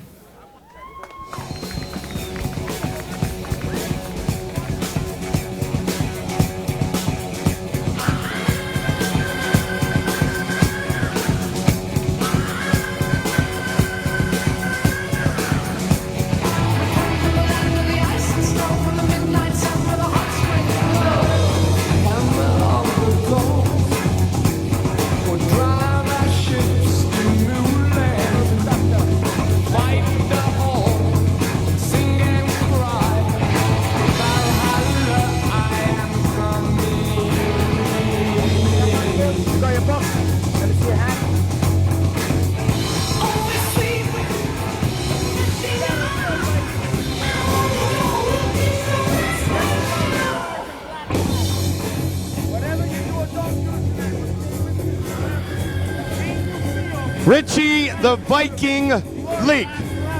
Talking about his nickname, he said, is because of how I look, my tattoos, I like fighting, and I like beer. Typical bare knuckle fighter, I'd say. You got that right. Typical Viking. That's it. Race. And you know about the Vikings, Benny. You played for him. Exactly. He would be like a mascot for us. Give him an axe, and be out there look exactly like one. But you know what he loves about the Trigon is that you can't run. You can't run. I'm going to find him there. So that's what he says. It's going to make it a lot easier for the type of fight I'm going to fight, because he's going to be right there for me. I got news for him, though. If Eric Olson's leg is kind of broken, he wasn't looking to run anyway. Yeah. I don't think he's ever run. A broken fibula, and he recovers that fast. Or did he? And his opponent, fighting out of the red corner, here is Eric Olson.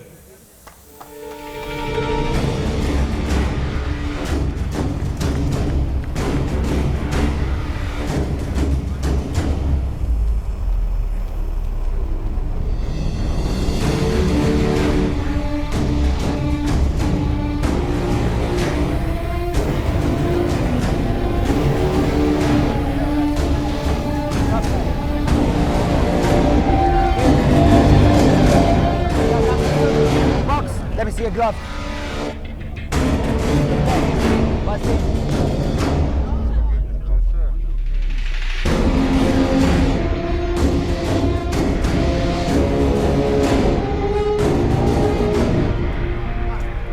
Walk that side. Thank you. All the way to the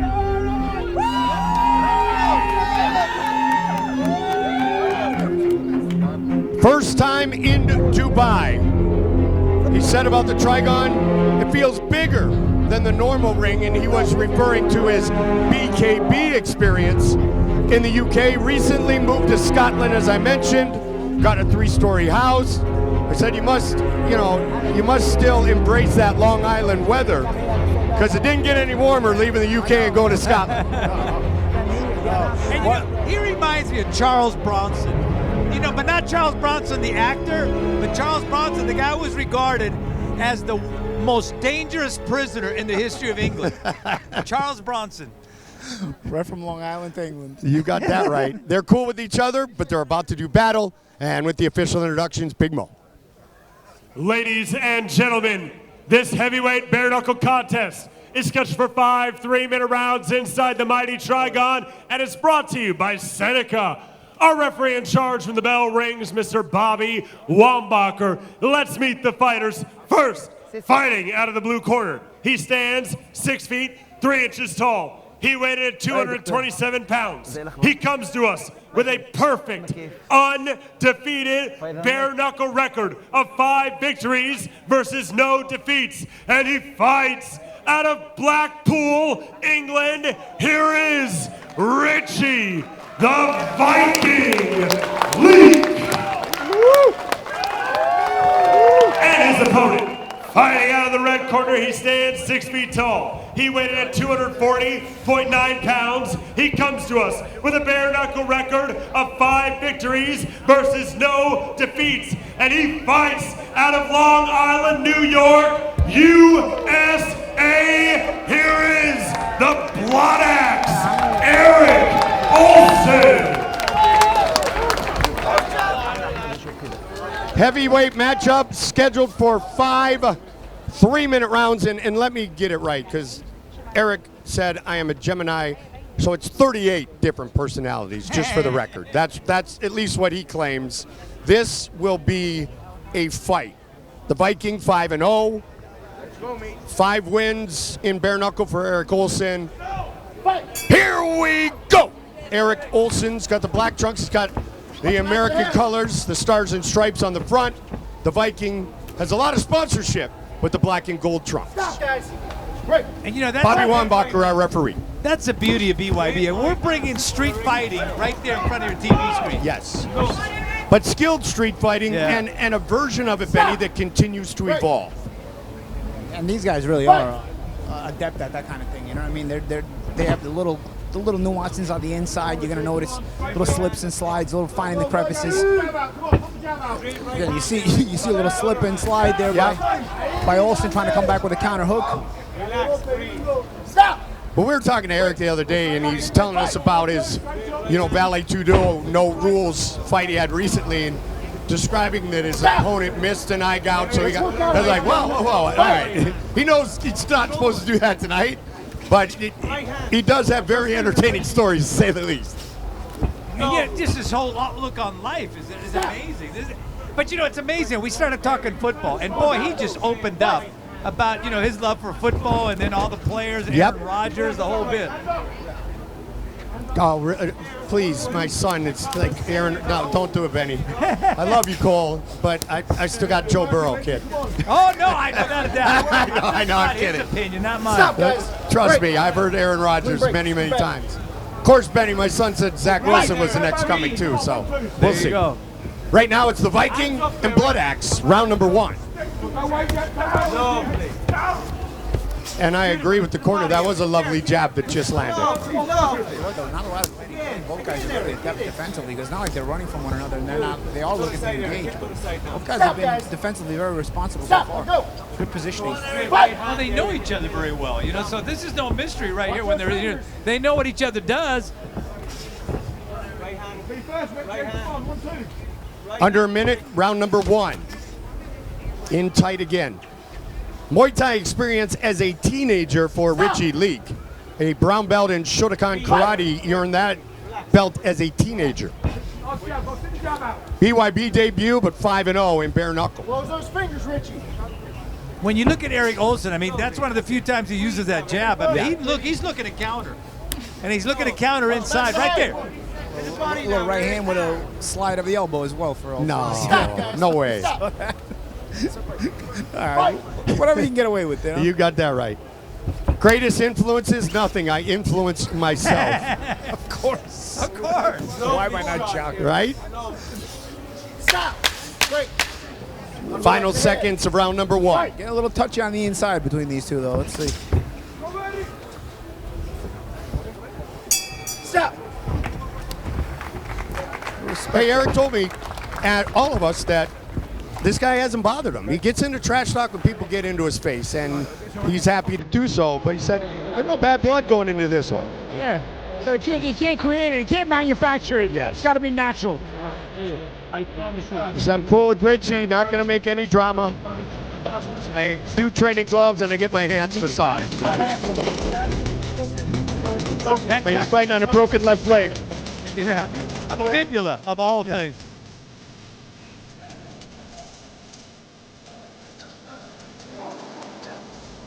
Eric's youngest just turned 1 year old.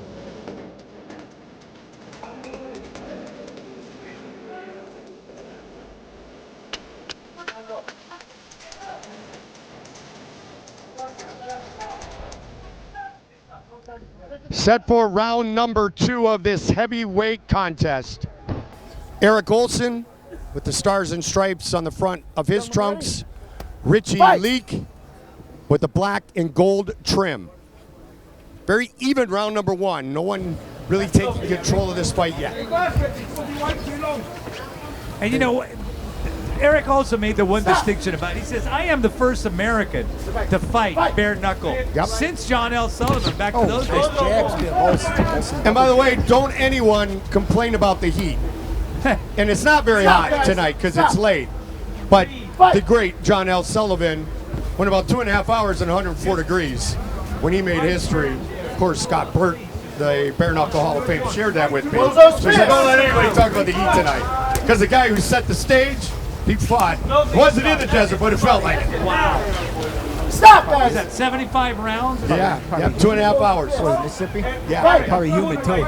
Beautiful. Must have felt great. I think in the middle of the winter, it's humid in Mississippi. A couple of good jabs there by Olson. Olson's trying to start establishing the jab. One thing Olson does, though, he dips a little bit more. It's something that Elite could take advantage of. It maybe fakes first and makes Olson make the initial dip, and then he can start to pay for it, because once he commits and Olson dips to his right, League ends up on top of him, and he's not able to create any space. Boy, when he got close that time, you look at the eyes of Eric Olson, almost like roll back. Yeah. Come on, man. This guy will look right through your soul. Fight! Watch that jab of Olson. Olson's had a couple of good jabs this throw. Nice jab there by League himself, though. League coming in. Good right hand by League, but he ate a left in the process ball. Stop, guys! Break! A little exchanges here by these two. Yes. Fight! When you look at the face, though, it is the Viking who's really cut up right now. Yeah. And I think that was some of those jabs there early on by Olson. Good head movement by Olson. With the hands down like that, you can. There's a ton of experience for both guys, but you can see the confidence in Eric Olson. And tonight, he wants to put some skills on display. Yeah, and neither guy burns a lot of energy. You know, you can tell they both have a lot of experience. Fake with the right hand there by Olson. You saw that on the stutter step. Yes. Coming over the top. He didn't have a whole lot of weight on the right hand, but a nice little fake to set up that shot. Nice scoring shot. That was a great move, though. Yeah, still stutter step. Boom, that right hand. Hands up, Eric! Oh, top of the head there.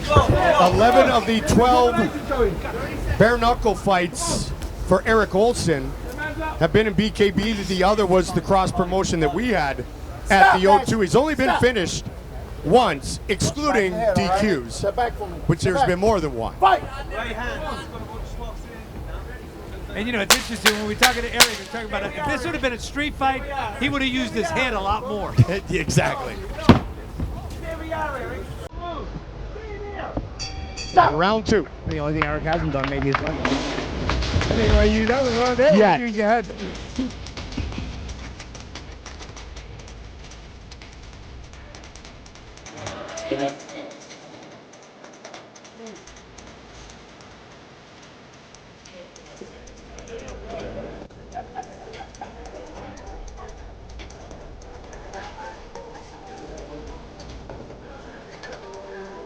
Oh, sorry, elbow rake in there by Eric. Yeah, I tell you, little subtle things, he sneaks him in there.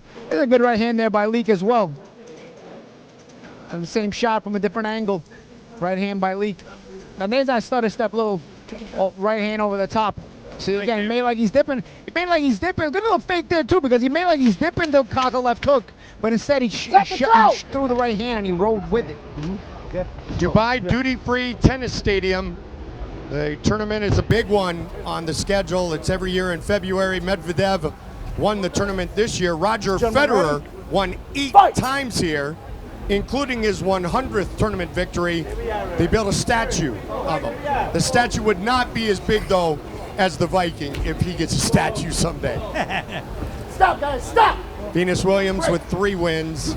Andre Agassi, Boris Becker, Roger Federer, Nadal, Djokovic, Andy Murray. They've all played some high-level tennis here.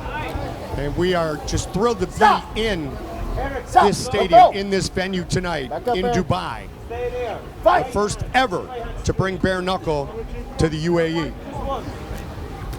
Pace slowing a bit here in round 3. The corner of Olson saying, let's go to the body. Well, you know, this is when Olson does best, is when he closes that gap. He knows how to create punching angles. Yes. Stop, guys! Break! And again, if you look at him closely, sometimes he rakes the elbow, come across as well with the elbow. Little subtle veteran tricks. You can tell he's been in a couple of fights or two, you know? Yes, and in our pre-show, we talked about Eric Olson, Long Island. Stop! Great wrestling on Long Island. He trained Brazilian Jiu-Jitsu and Matt Serra with Rodrigo Gracie. So that dirty boxing is a place that, in addition to his other fights, he's comfortable with. A little short left hook there by Olson. He's starting to slowly take advantage of this. Leak is going to have to make some adjustments here. Just in general, raise his intensity, because Olson is starting to create a little bit of a gap between these two.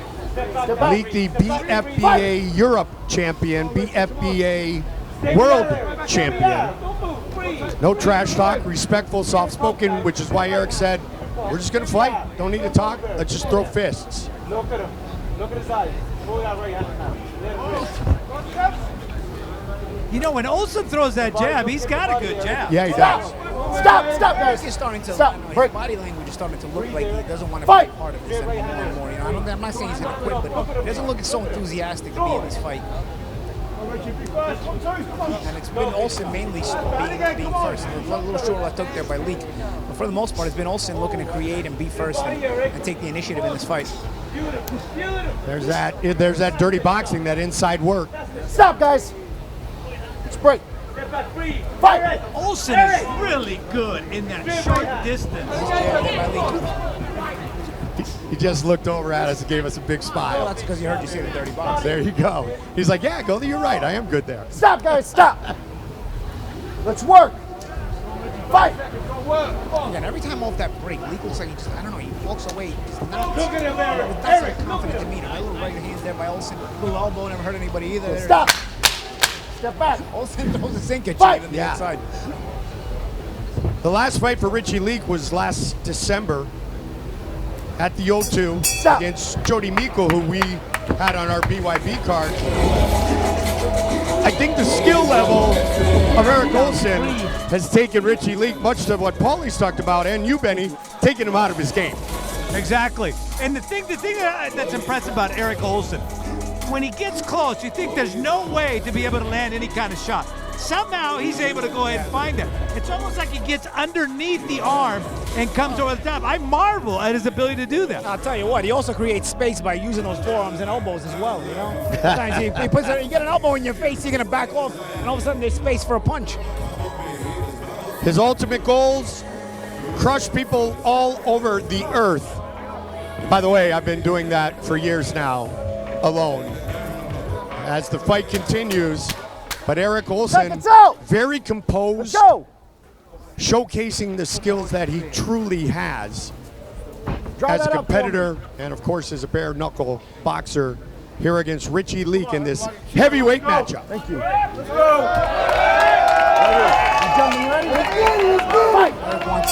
They got a towel on him. Yeah. They forgot. They haven't thrown in the towel. Now they've thrown it out. Look at it. Leak to find a way to throw it out. That's great. But hey, there it is again, guys. That's a well-prepared fighter. Yeah. He's got the towel ready to throw it at any time. Stop, guys, stop. Separate. You see when he's going back to the rope? Step back. Right back out of the ring. Fight. BYB, we did our first international event October of last year in London. 5 months later, we are here in Dubai. 3 months from now, we're back in London. Stop! Again, a little short right hands there, creating that space like you said. Fight! And you can see the damage on the left side of the lip of. Yeah, it's hanging there. Just drop it, lad. Drop it. It would look even worse if he didn't have that very cool beard. Yeah, well, it's coloring the beard is what it's doing. He's gonna drink a beer by opening up his mouth. Guys, we gotta quit holding. Okay? Quit holding. Fight! See what I mean? What you're talking about, Paul? The way he backs up. Yeah, he just doesn't look confident. He doesn't look like he wants. Also, he doesn't want to be there. Like, I'm not saying he's quitting, but again, you can tell a lot by a guy's body language when he's in there. And Eric, body, head. Okay. But watch right there, Mike. It looks like there's nothing there. Stop. Somehow, Eric finds clearance to be able to throw and land there. But I'll tell you what, Benny, it's also Eric's the only one looking for the way to open things up. On the inside, Leek is looking to rest. Eric is looking to fight on the inside. You know? So Eric is looking to create the openings. Stop, guys. And creating and land the shots. Leek gets on the inside. It's almost like he's looking to rest. He's not. He doesn't look. He's not thinking when he's on the inside. Oh, nice counter, double jab, right hand, and over the top again. Jab of Olson has been Stop. up. Step back. Leak into positions where more and more damage. And it's a slip and rip 101, guys. Let's go. Jab. Duck and roll and over the top. On the body, Eric. Just walk. I tell you what, I've been buildings in LA that have moved around like that, kind of wobbly. Stop, guys. That's what Richie looks like right now. Eric, look at him. Look at that. And Olson He goes right back to ropes. Benny, you mentioned at the top of the show it's not good to go over the ropes on the trigon. I mean, Lee goes right back to the ropes on the break. I mean, they break him and he walks right back to the ropes. Look, why he's going to go again? Fight. Now, He backs himself right to the ropes. this is Richie's first fight in the trigon. Still, much to your point, not a good place to be, but you don't try, you're gone. Stand by. Olson, oh man. Olson's jab now is starting to get a good timing on it as well. As one man once said, his precision is precise here tonight. Stop, guys. And his Everybody made fun of me. Yeah, smart guy said that. Everybody made fun of me. Now the more I say it, Paulie, I think it sounds kind of cool. I'll tell you what. This precision is precise for sure on the part of Olson. If you look at the face of Leak, it's leaking. Stop. Headed to the fifth and final round. Eric Olson isn't even breathing deeply or heavily at all. And that's the thing. He's so relaxed. He knows he's got so much fight experience as Olson that he doesn't waste any kind of energy. He uses the energy when it needs to, and when he doesn't need to, he's nice and relaxed.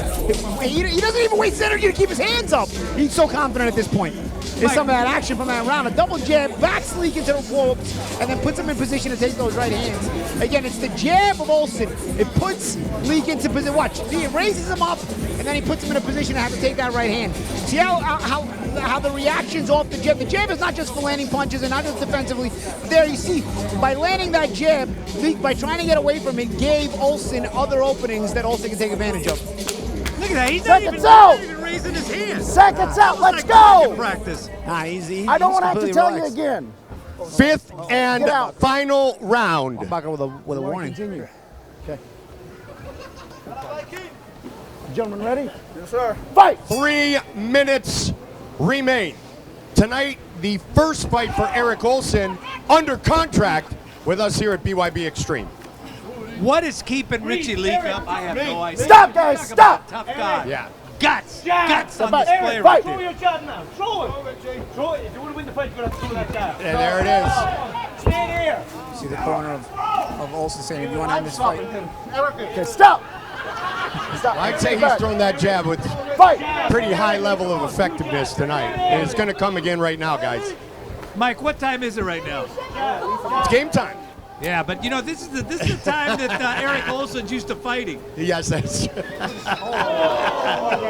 That's true. A couple blood showers given ringside. Back.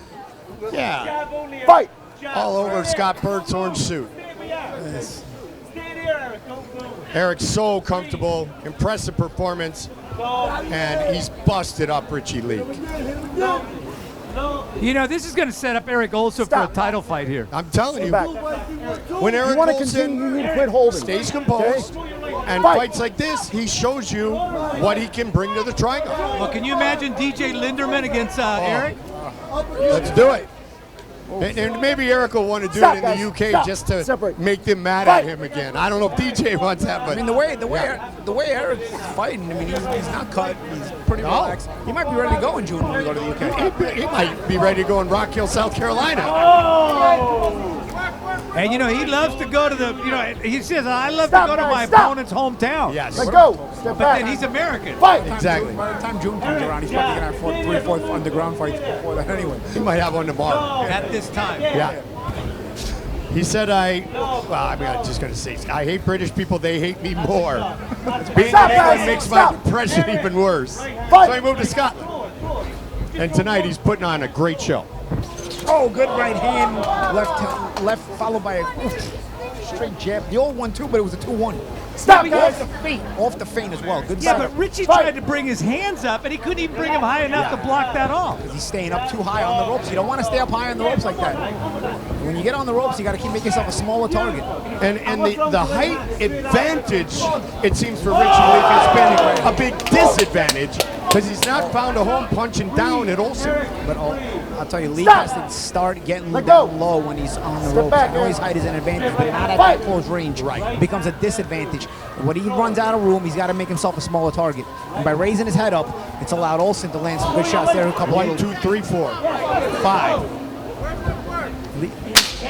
I'm sure the word humanitarian is an adjective that should be associated with Eric Olson. But definitely, he's been a humanitarian because he could have done some serious damage. Well, he's torn into some humans. So tonight, Eric Olson gains and earns impressively his first win inside the Trigoni. Dominant performance against Richie Leak.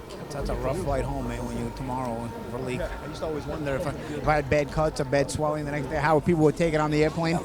That's all I wonder about Leak tomorrow on the airplane. When they see a big guy like this with all the swelling and I'm cuts. a fat person that can punch. Well, If you talking any type of smack and I catch you anywhere, I'm gonna bang you up like that in Walmart, Kmart, Tesco, Shop and Save. Could just be a parking lot. If you're online bumping your gums with your thumbs and I catch you, that's happening to you. Where's this one tank? Some banging heads off the cement. Eric, we have nothing bad to say about you, just for the record. Olson has NFL is the real football. American football, not soccer. Any sport that a 5-year-old plays ain't a sport. Oh, and you wonder why the people in England don't like him and he doesn't like them either. But I tell you what, I think he just won Americans' heart. Yeah, came out Walmart, down the street, Brick Mart.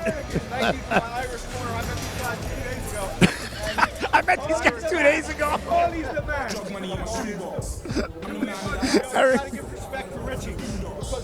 He was drowning, but he stayed in there. He had something on his face, I think. Ready? He has something on his face. I'll cut. So give him respect too. You gotta love I a guy don't who respect does any else. You gotta love a guy who does his post-fight interview, like brilliantly right in front of us. Good fight, guys. Mo can't have any questions left. But I don't think our general, Swagler, would be happy with a guy not following cues from him. You know that? It's been one of those nights to make it official, Big Mo. Ladies and gentlemen, after 5 full rounds, we go to the judges' scorecard for the official decision. Judges Rashad and Don see it 50-45, while Judge Tano sees it 49-46. Declaring your winner by unanimous decision, Eric Bloodaxe Olson. Dominant performance by Eric Olson as he hands Richie Leak the first loss of his bare knuckle career. My whole plan was to smother him in the clinch because I wrestled, and he lost a little bit in the clinch, but he can hit, so I'm trying to avoid the punches.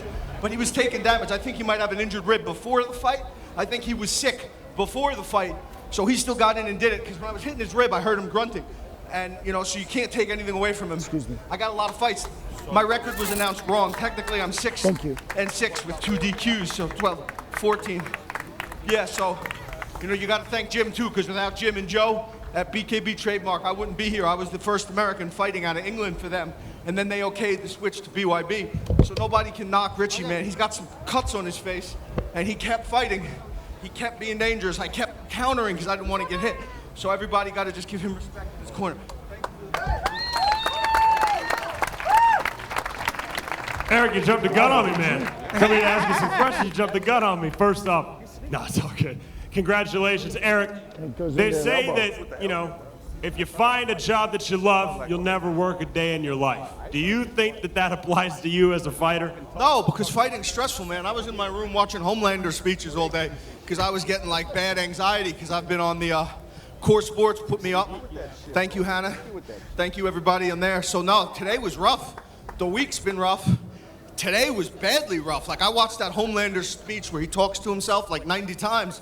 I didn't feel like I could do good tonight because I had pressure on me. I'm guessing that makes the victory feel even better though, correct? Yeah, once I get here and I'm walking out, I feel better. And then once I get in the ring, I turn into Homelander. So then there's nothing to it. Once a punch is thrown at me, I'm like, all right, this is cool, whatever. But before that, like fighters saying it's an easy job, sometimes it is, but this week wasn't. Like, yo, I'm from Levittown, I'm Levitrash. I grew up getting locked up in Nassau County Correctional Facility and busting heads in Fishkill Correctional Facility, Riverhead Correctional Facility, Yaphank Correctional Facility, banging up cops, fighting with cops out of the 8th Precinct, and now I'm fighting in Dubai and I just won. So there was a lot of pressure because a lot of people from back in the day who I beat up and terrorized are sitting on the computer. Oh, I hope he loses. You know what I'm saying? Well, Eric, I think that you show that there's a lot of depth to fighting. It's a lot deeper than just climbing through the ropes. A lot of people be scared of you. You're a fighter. You fought more than probably even want to talk about. 113th fight tonight, splitting my amateur and my pro record. And I got to say a few things. One, I just met these Irish guys the other day, and I like them because they're Irish, right? And so I asked them to be my corner, and who can box better than the Irish? Nobody. So they did a great job helping me and giving me instruction. And I got to thank Michael Kennelly out of Kennelly's gym in Northfield because I used my footwork that he's been teaching me. And even though I'm not training anymore because I moved up to Scotland, he taught me that. And I wanted to shout out Mikey's gym in Kidderminster. There's a coach there. I can't remember anyone's name. Coach John. He worked with me. Well, Eric, I know that we all want to see you fight again. Do you think you could channel that, maybe that anxiety, that stress to get in here again? I want to say one thing. I got one name. Leo Pla. Leo Pla versus Eric Olson. I like that. I like that. Mel Valenzuela, Hall of Fame matchmaker. I think we got to make that happen. You guys got to talk to Richie. Put on a good fight. Ladies and gentlemen, one more time for your victor, Eric Blood Axe Olson.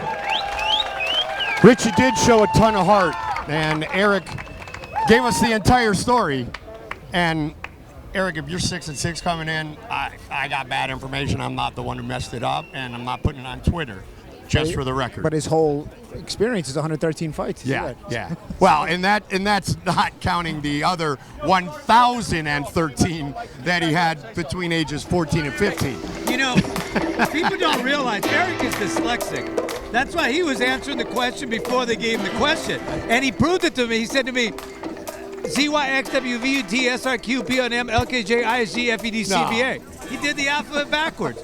Well, he should do like White Man Can't Jump and go on Jeopardy then. It'd be perfect. Hey, congratulations to Eric Olson. And you did see that side of Eric Olson who was the competitor. And hey, who doesn't love a fight in Ireland? And the Fighting Irish are still celebrating St. Patrick's Day today. So sláinte to the corner of Eric Olson, and congratulations as he earns his first BYB win. Yeah, and looks good doing it. You know, class performance tonight. And I'll tell you what, the intangibles make you marketable. This guy's a character. Yes, he is. And Leo Pla fought for us recently in the UK, Benny. So, hey, two OGs, let's do it. But I think the natural fight is DJ Linderman. Well, I mean, this guy's ready for a title. Yeah. And the way he fights, a crowd pleaser, he'd be awesome in the United States. Well, he'll tell you as a belt, Paulie, from Nassau County. Yeah. Riverhead. He's got belts in all the penitentiaries in Long Island.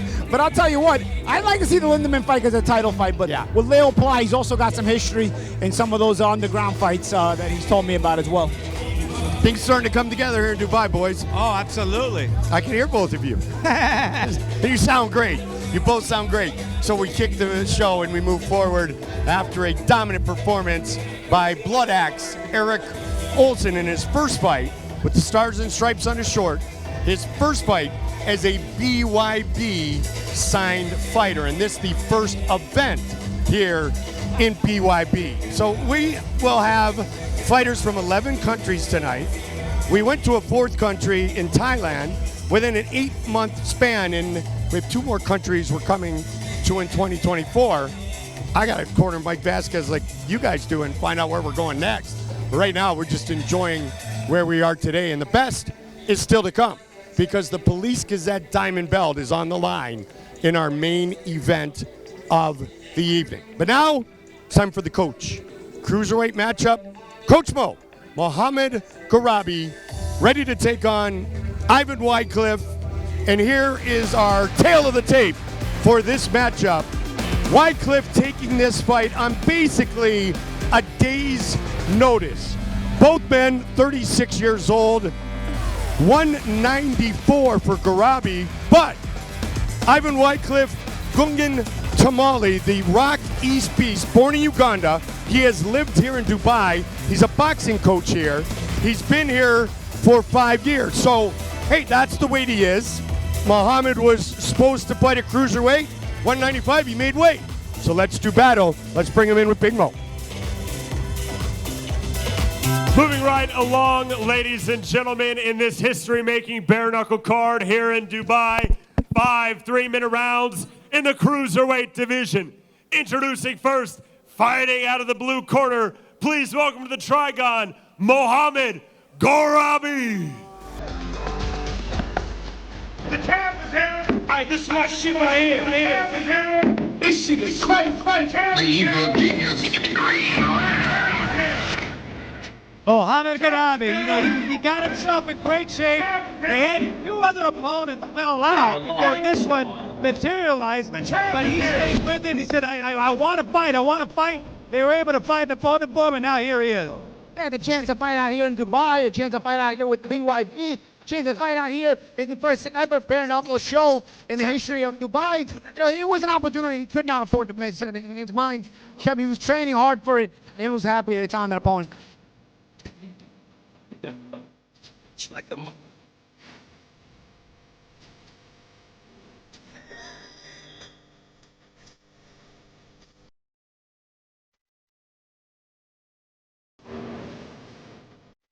I don't know.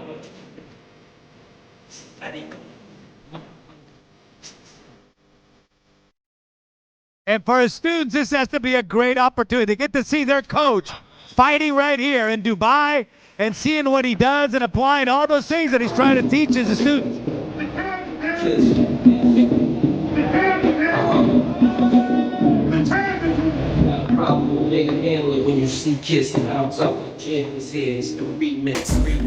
And now his opponent.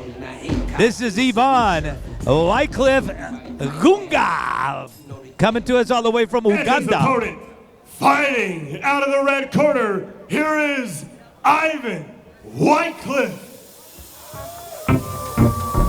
I need you to pray for me. I need you to care for me. You know, he's actually got 4 names, Polly. Gunga, Ivan, Cliff, Tamale. Gunga gets in there too, so that's 5 names. Yeah. We both came up on the gritty streets of Jamaica, Queens. 2 street kids now, man. It's sad it had to end this way. But before I go into that, let's start from the beginning. I've been waiting to murder this clown, baby. This nigga's done. I'm ready to do this, son. I'm ready to murder this clown. Son, please, get me across the street. You ready? I'm ready. I'm ready. Yo, get me across the street. Let me go. Let's go. Let's go.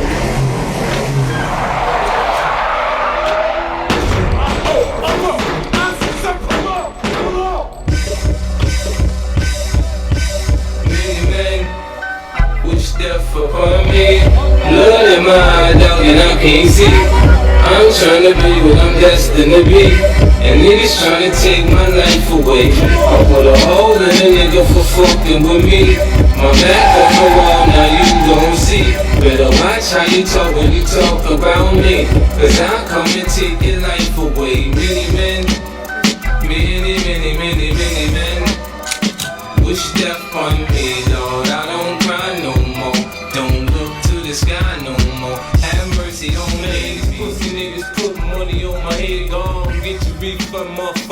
ain't dead. I'm the diamond in the dirt that ain't been found. I'm the underground king, and I ain't been crowned.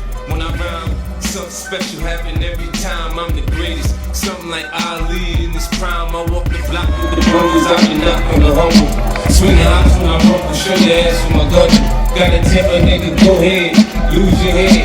Turn your back on me, get clapped and lose your leg. I walk around, gun on my waist, chip on my shoulder, top, bust a clip in your face, posted this beef. The Rock East Beast, fighting here in his home the last 5 years, Ivan Wycliffe. Ladies and gentlemen, this cruiserweight contest is scheduled for 5 3-minute rounds. Our referee in charge when the bell rings, Mr. Bobby Wambacher.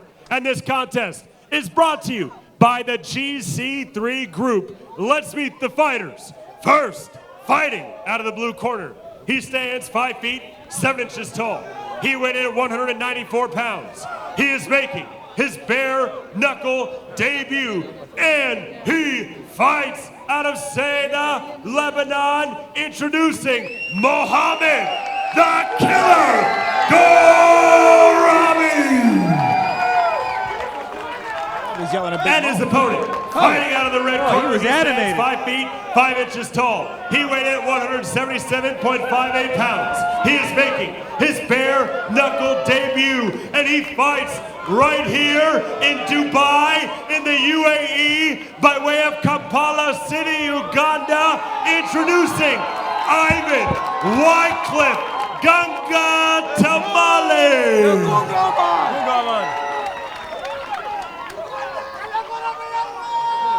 And I want to give a shout out to Adam Newby, who works with the Jackson Wink affiliate on this side of the globe. And when Coach Mohammed Garabi walked in and his song started with "The Champ is Here," I give a shout out to my good buddy John Jones. Comes back from a long layoff. He is the UFC heavyweight champion of the world. And so Jackson Wink continues to rule. Adam Newby, thank you for all your help. Here we go. This fight scheduled for 5 3-minute rounds. Mohammed Garabi, who owns the facility, he is the man in charge. His student will fight next. He's in the black trunks. The southpaw, Ivan Wycliffe, says he'll switch his stance up. You know, Ivan's been all over the world. The guy was a security guard in Baghdad under the Visa Military at Camp Liberty. This guy's seen it all. Oh, took a big straight hand there. Big shot. Wow. Oh, he's down. Oh, he's out. Garabi knocked him out. It is all over, just like that. Mohammed Garabi, victorious in his bare knuckle debut. Mike, that's as good a punch as you're ever going to see land in bare knuckle. Yeah, and he landed a right hand right before it too. I tell you, it seemed like Ivan was, trying to find his range. Both guys' positioning was very good. Garabi stayed patient.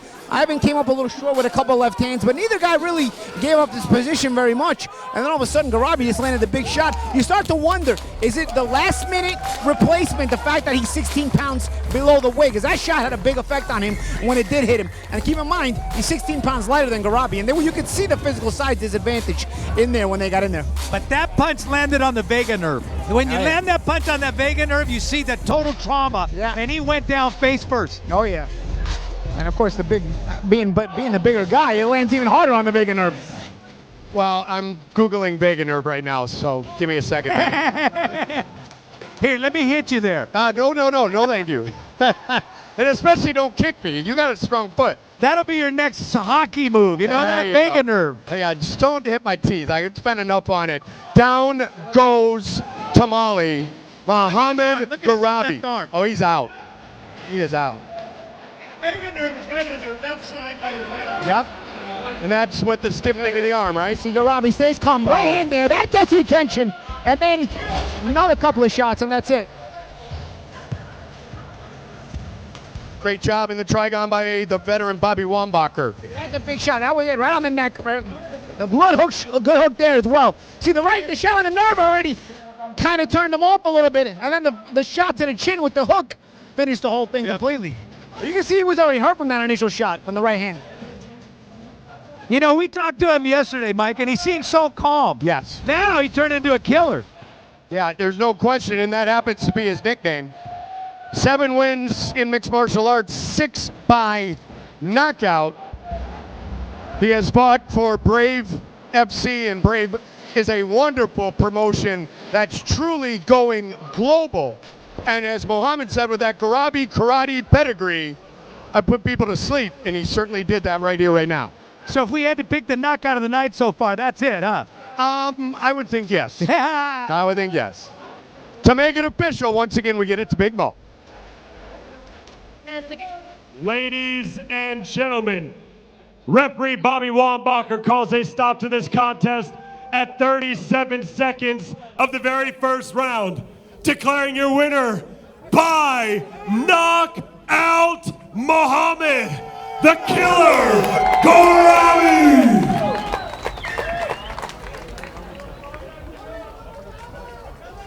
Ladies and gentlemen, yeah, I got you.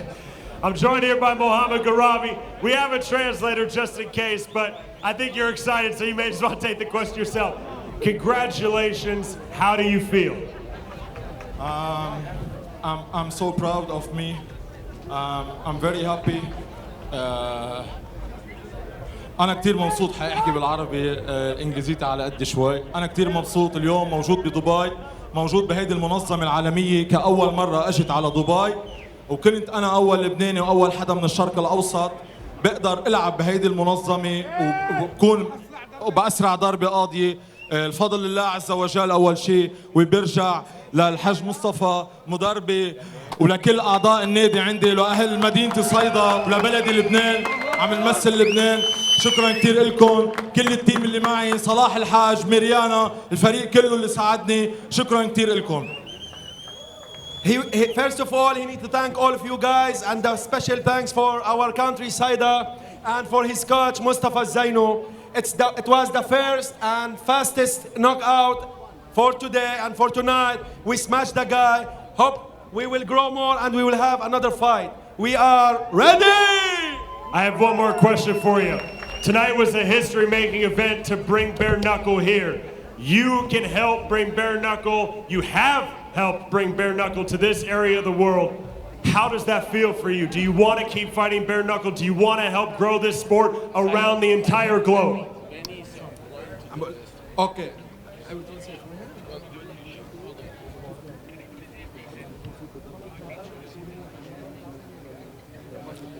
الخطة عملناها مع الكوتش مصطفى.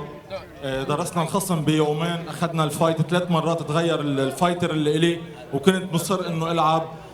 ضربة كتير حضرنا عليها ونفذنا، وانا جاهز ل بير ناكل تعطيني another fight. I'm ready. I want my first opponent, Scott from USA. I want to fight him in USA in London. Scott, I'm come to you. So we have been changed. They have been changed the fight for the fighter for 3 times. We prepared for this fight in only for 2 days. We don't know who's the fighter who will be, and in the end, he prepared very well in 2 days only, and we get the shot. And he is ready for any fighter that you have, and he will go wherever he is and wherever he are. Thank you so much, guys. Well, thank you for representing Lebanon. Thank you for helping us bring Bare Knuckle to this area of the world, and we hope to see you again soon. Ladies and gentlemen, your winner by knockout, Mohammed Garabi.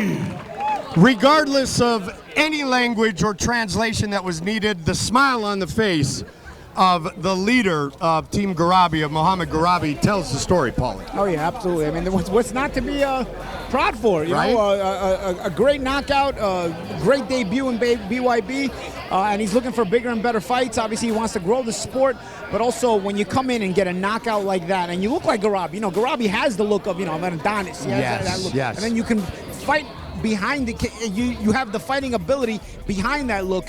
It's a marketable guy. No question. And as you were listening to the interview, Benny, he mentioned Mariana.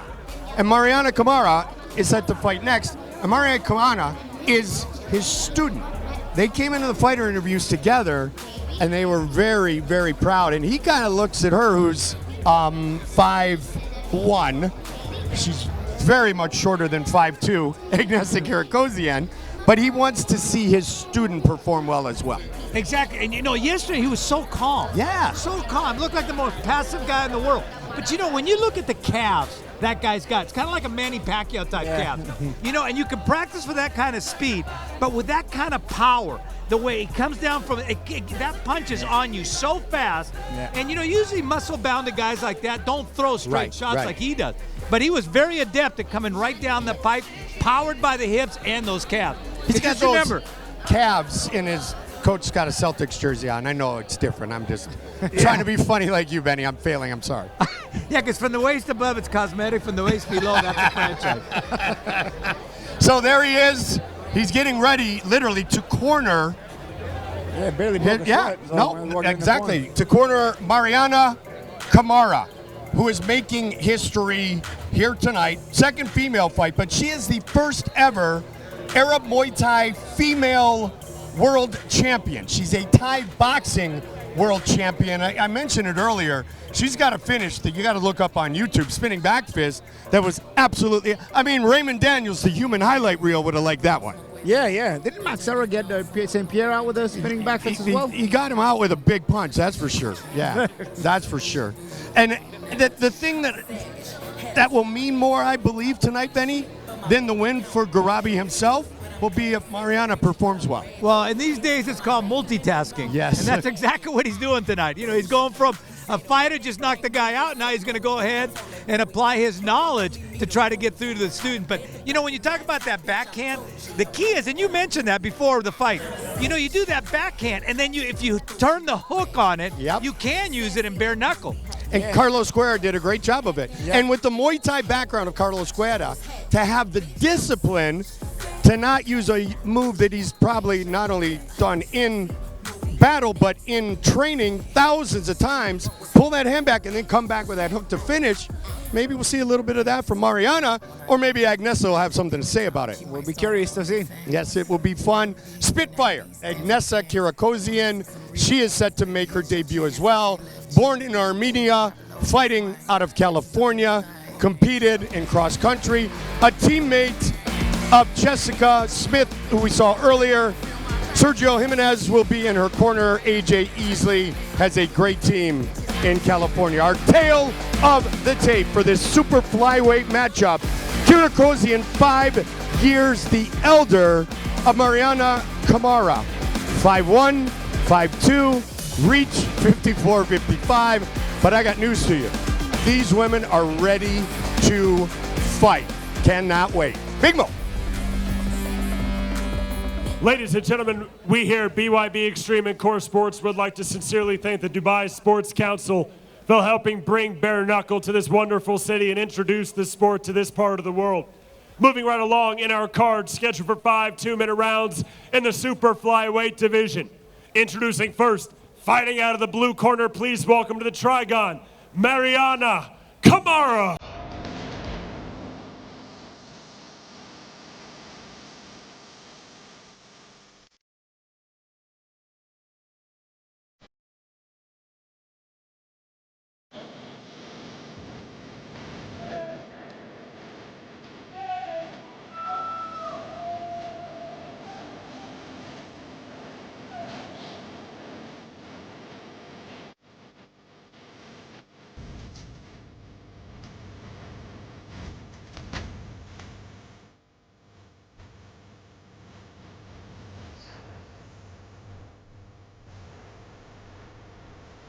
Coach is right there.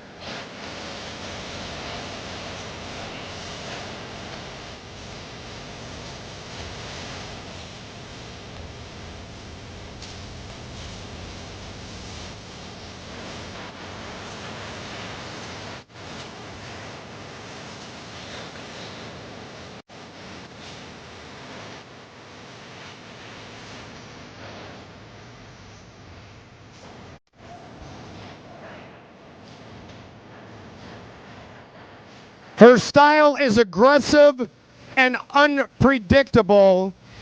27 years old, and to put it quite simply, she started training at age 7 for the love of fighting. Her life literally consists of training hard in Muay Thai and trying to be the best version of herself. Yeah, but Mike, one of the things that caught my attention is she fought Muay Thai. That's an upright fighter. Yeah. But yet she thinks that the best thing she does in the trigon is going to be striking, which kind of surprises me. Yeah, and she looks intense. And her trainer turned out to be calm and then intense when the bell rang. Let's see what she does. Her opponent is ready to come in. She is Spitfire, Agnesa Kirikozian. And her opponent, fighting out of the red corner. Please welcome to the trigon, Agnesa Kirikozian. See, I say it here, Mo says it there. How beautiful is that?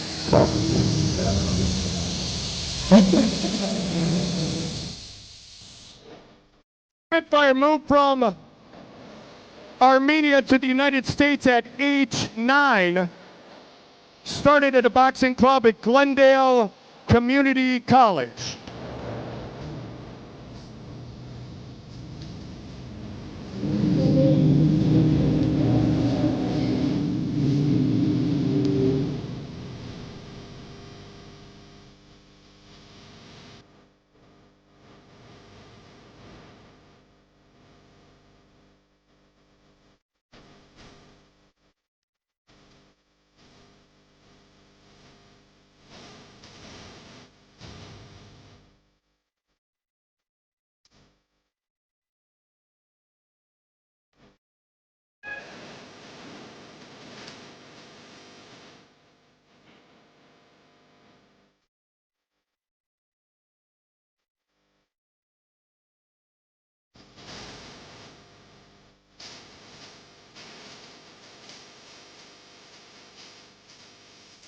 This super flyweight matchup scheduled for 5 2-minute rounds.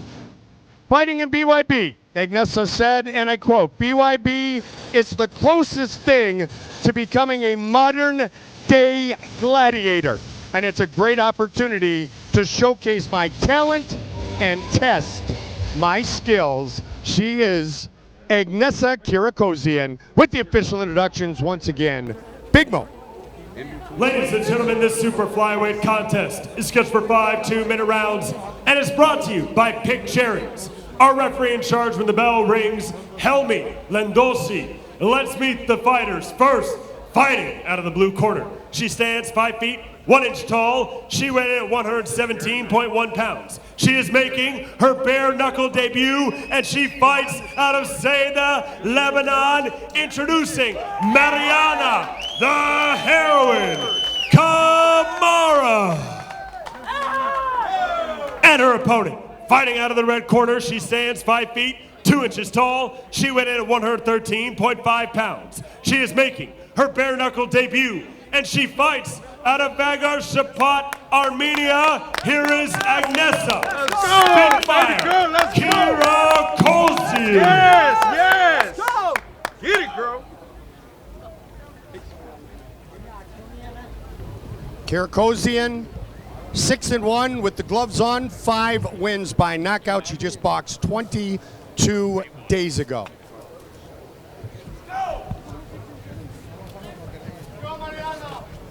Ladies ready? Let's go. Here we go. Kamara in the pink trunks. Kirikozian in the black trunks with Spitfire, her nickname, in red on the back.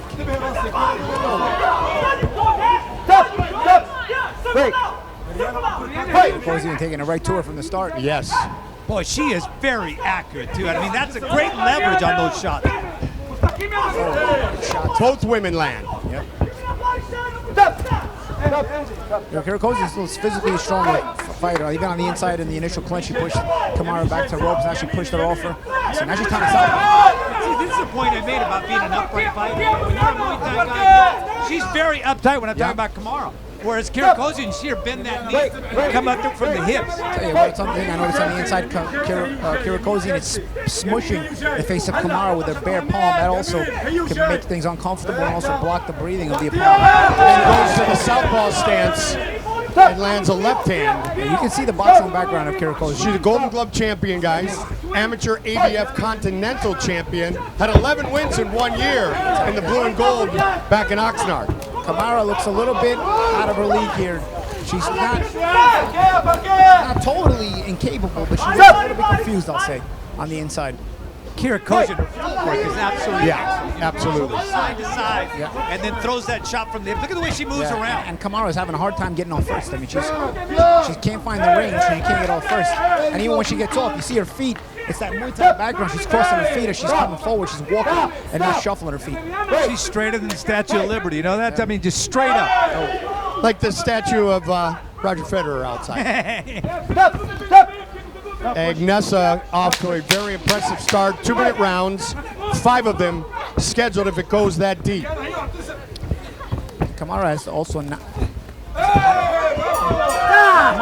understanding how to get leverage on her shots. A lot of her shots are arm punches. You notice the leverage on the shots of Kirikozian. Yes.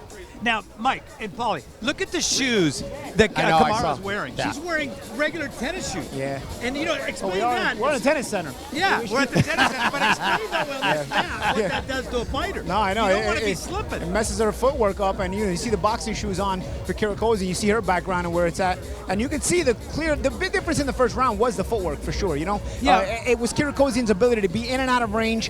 Kamara wanted to fight, but she didn't know how to find the range, and she had a hard time even getting off first. And when Kirikozian would initiate, Kamara was already out of position. Well, keep in mind, Mariana's done most of the fighting in her life without shoes on. So, you know. But you know what I would do with this if I was in a corner? I would smear some soft drink on the sole. Make it sticky. There you go. Make it as sticky as Might mess it up possible. for everybody else, though. Yeah. But it doesn't matter. You got to be in the moment in this sport. Well, the moment that was the first 2 minutes of this fight, all Kirikozian, got her nickname from her late coach, Jesse. She said, you should never choose your own nickname, so she likes to be named after the World War II British fighter jet due to her unpredictability and speedy moment. And the moment in the movement right now, Kirikozian just continues to smother Kamara. But if we get the camera guy to shoot the feet, you can see that foot constantly slipping. Every time that she tries to load up, watch her slide. Yeah. Trying to find some range now. Now she's using dirty boxing. This is what she has to do. Yes. Well, once she gets the range. Well, that Muay Thai clinch, that plum, I mean, that's famous. For it. Yep. But again, in order to do that, you got to be able to find that range. Right. So one thing Kirikozian does, she likes to initiate to the body first. I noticed a lot of windmill shots, roundhouse shots going to the body of Kamara by Kirikozian. Maybe you might notice it here again. See how she closes this gap. Over the top hook. Mariana right up. She'll take the 8. Right off the footwork. Nice. Hey, fight? Yeah. Come towards me. Okay, well set up. A nice little knockdown scored by Kirikozian. A little bounce to the left, to the right, and then come back with a hook. Kirikozian has been with that AJ Easley team, guys, for 2 years. Julio Tenori, Puma Isaac Freeman, Christine Freya, BG. I mean, they got those. They might become the American top team of bare knuckle boxing. They're on the way. Notice those body shots on the inside. There she goes again. But you know what? I'm impressed with Kirikozian. She doesn't waste a moment. No. She got inside. She went to the body. Whatever was available, she was going to hit. She's a spitfire. Exactly. Just boxed 22 days ago. She has cousins who live here in the United Arab Emirates, and they are in attendance tonight. So she's got a little crowd here as round 2 comes to a close. It's not too far off, right? That's correct. So far, I think the best punches by Kamara have been by her hair. Might have been. Flip side to side. Yep. Kirikozian's fixing her hair right now in the corner.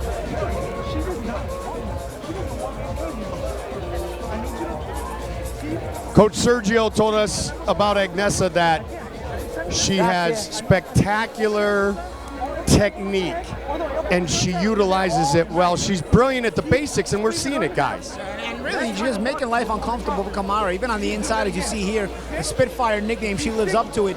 As she gets on the inside and just won't stop working. And Kamara really not able to get her bearing. See the knockdown here. See a little step over to the left, gets Kamara to follow her, and then meets her with a right hook. Very well set up knockdown. Seconds out. Let's go. Let's go. Right before that, she had faked over to the right, then stepped over to the left. And what it did is it made Kamara kind of follow her over and walked her into the right hook. Let's go. She's got her tie shorts on, and Kamara comes out swinging here to start around 3. And Kirikozian's mother had nightmares about her fighting. Boy, I tell you what, she sees her daughter. Her technique is absolutely excellent. Well, she knows how to fight this girl. Oh, another knockdown. Big right hand. Big right hand. 3, 4, 5, 6, 7, 8. Can you fight? Yes. Come to me.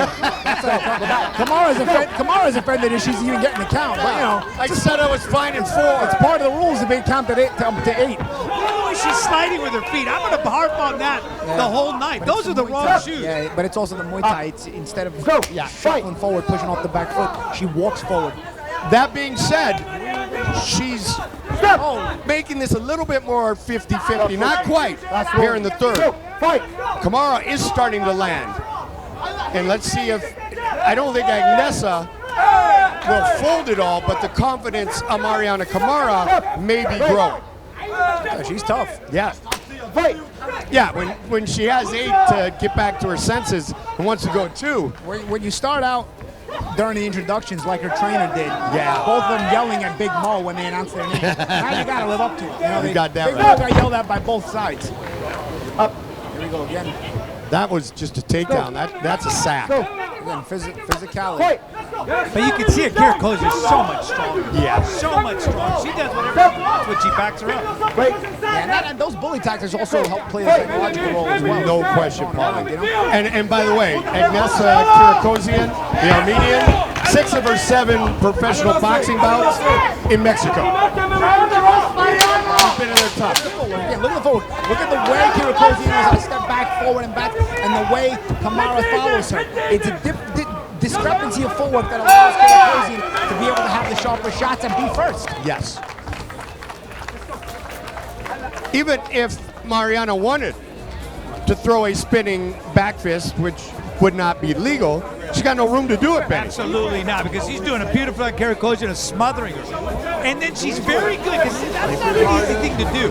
When you get close to create punching angles. That's not easy to do what Kirikozian is doing. She knows how to fight on the back foot. She knows how to throw those punches as she steps back. She knows how to step back and set those traps. She's throwing a lot of check hooks tonight and a lot of shots that have met Kamara on her way in.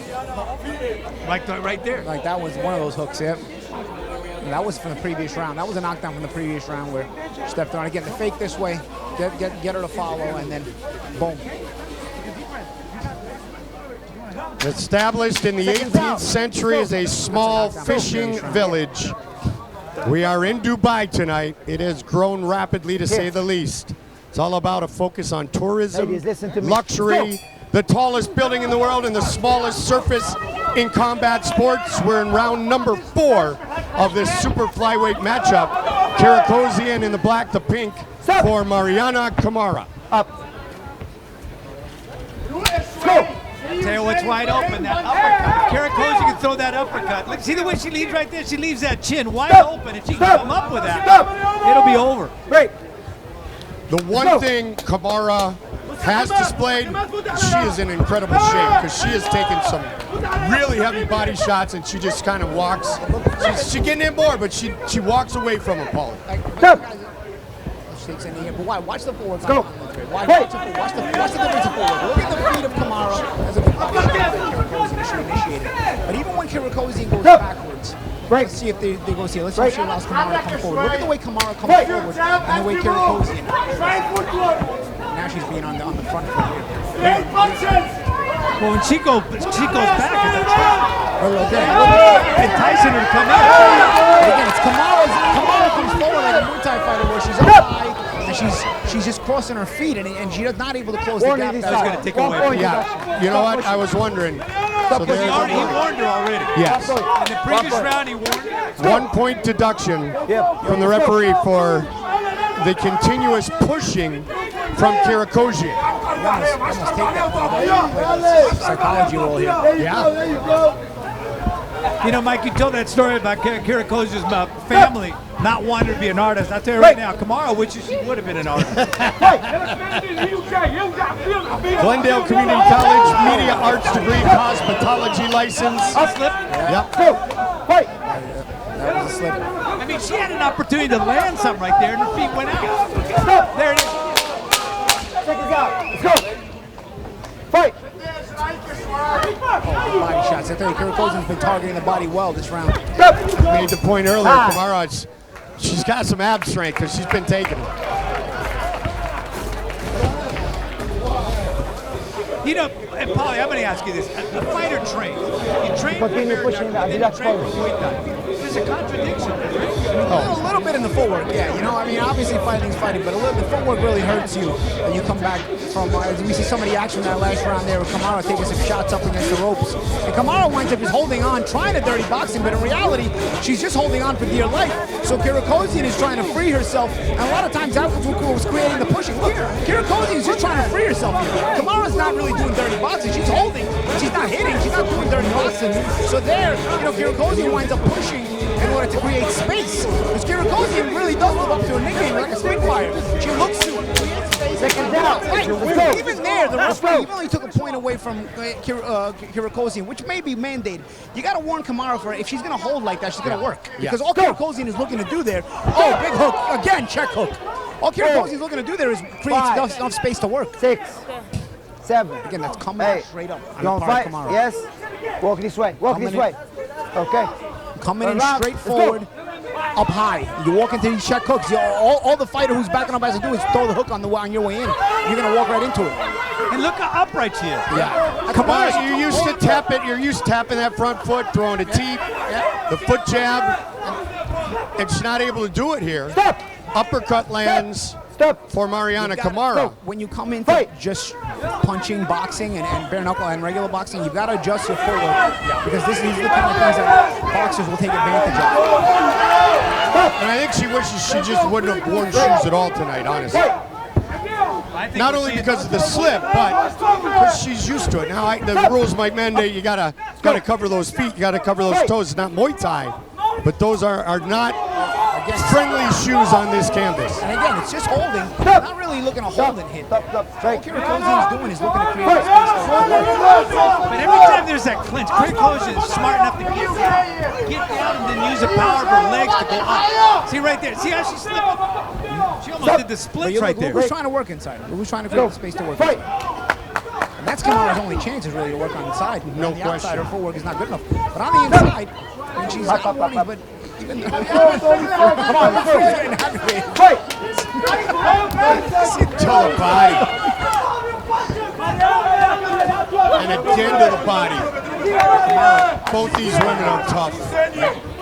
No, you can't question Kamara's heart. She's got heart as big as the heart you're ever going to see. But the technique is just not there. The slipping with the feet, too upright. Up.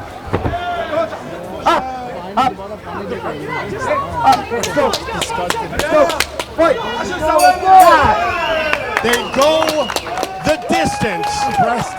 I'm impressed. I tell you, Kirikozian's an impressive fighter. I tell you, she knows the proper combinations, knows how to counter, knows how to lead, knows how to use her footwork very well, knows how to set traps. That's an impressive fighter. I think we're seeing the birth of a star. I'm telling you the birth of a star in bare knuckle because her technique is absolutely flawless. And she's got the mentality of a fighter. She's always looking to create the action. She's always looking. Come on, baby. She's always looking. Spitfire. Hey, Nessa Kirikozian, baby. Let's go. She's got the mindset of a fighter as well. Because sometimes when you see a lot of talented fighters in there, the mindset is not there. She's got all the talent, all the intangibles. I think she also has that mindset, which makes her an exciting fighter to watch. 7 bouts with the gloves on, guys. Look at her. Look at the way the round started. I mean, the round started. Referee plays it, boom. And again, you look at how Kamara looks to cut the gap. Comes forward straight up, like from that kickboxing background, from that Muay Thai background. A lot of the mistakes I would see when I was in boxing gyms in my life, I could tell the guys who came from karate and kickboxing. They always had that footwork that just made them stand out. And by the way, Mariana is also a world champion in karate. Official decision is in. Kirikozian, 7 bouts with gloves on in 15 months. Tonight, her bare knuckle debut to make it official Big Mo. Ladies and gentlemen, after 5 full rounds, we go to the judges' scorecards for the official decision. All 3 judges see the bout 49-42, declaring your winner by unanimous decision, Agnesa Spitfire Kirikozian. 49 because of the point deduction. Yeah. Otherwise, she bits the shutout. Yeah, exactly. But really, we're seeing a star right there. Because, I mean, technically, I mean, Paulie, in every movement, she was always in position to throw. And no matter how the clinching or anything, nothing affected her mind. You talked about the, how clear her mind was. Boy, she was brilliant. Yeah, very well-trained fighter, very well-prepared fighter, and a good team behind her. Our good friend Scott Burt, Oh, you know what? I sent it to you over WhatsApp. who runs the Bare Knuckle Boxing Hall of Fame in Belfast, New York. And what a performance by Agnesa Kirikozian as she defeats Mariana Kamara decisively.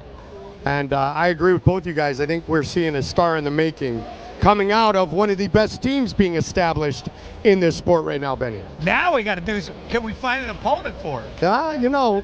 She's a bit lighter than our Patty Juarez, Right. and obviously, I mean, Monica Medina, but we'll find somebody to go. Somebody compete with her, though. Yeah, well, She's dominant tonight. she was dominant tonight, so It wasn't- congratulations. It wasn't for lack of effort on the part of Kamara. It's for lack of skill, not will. Correct. And expanding that a little bit, Paulie, it was the lack of the proper skill set, right? Yeah, because we don't want to make it think Kamara is not skilled. I mean, Kamara comes from a background where she's very skilled in what she does, but again, it didn't translate to this because she didn't make the proper adjustments. Right. So because she didn't make the proper adjustments, she didn't train the proper way to adjust her footwork.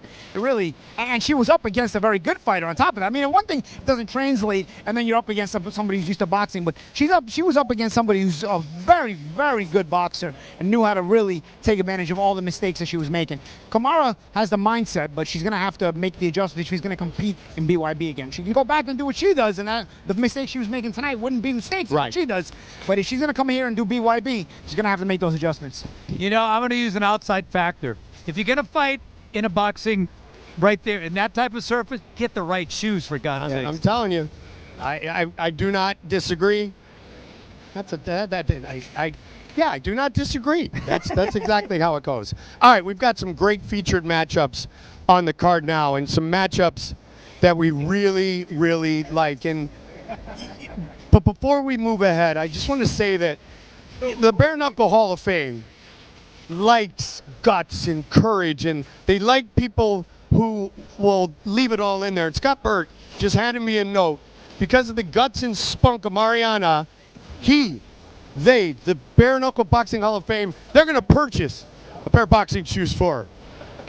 That's a great idea. Yeah. That is a great idea. I just don't know with Scott what color they'll be. They can be any color. But she'll be able to move in I hope he doesn't give her those orange shoes he's wearing Right now, she'll take any color, but all the credit does indeed go to a star in the making, we all agree, and Agnesa Kirikozian. As we move forward, we have our special attraction, our co-main event, and then our main event of the evening, a cruiserweight battle scheduled for 7 rounds for the Gazette Diamond Belt. And that is Jarome Hatch and Marko Martinjak, and he is a very proud Croatian. But now it's heavyweight time, and it's a good heavyweight fight with Rashad Coulter, extremely experienced in MMA, and Quentin Domingos. Our tale of the tape.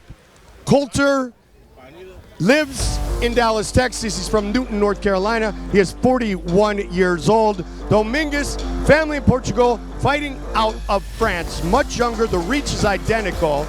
Domingos is 3 inches taller, came in a little bit heavier. These two men had the ultimate of respect for each other yesterday at the press conference, but they both want to leave it with their arm raised. It is Coulter and Domingos in this heavyweight special attraction. Ladies and gentlemen, we return to the heavyweight division, scheduled for 5 3-minute rounds inside the mighty Trigon in the bare knuckle debut here in the beautiful city of Dubai.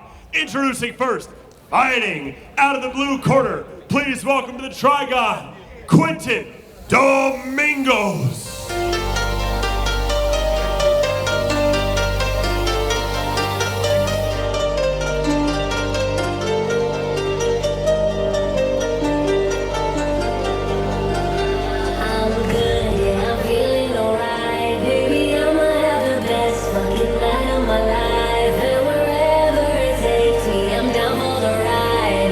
Don't you know I'm good? Yeah, I'm feeling alright.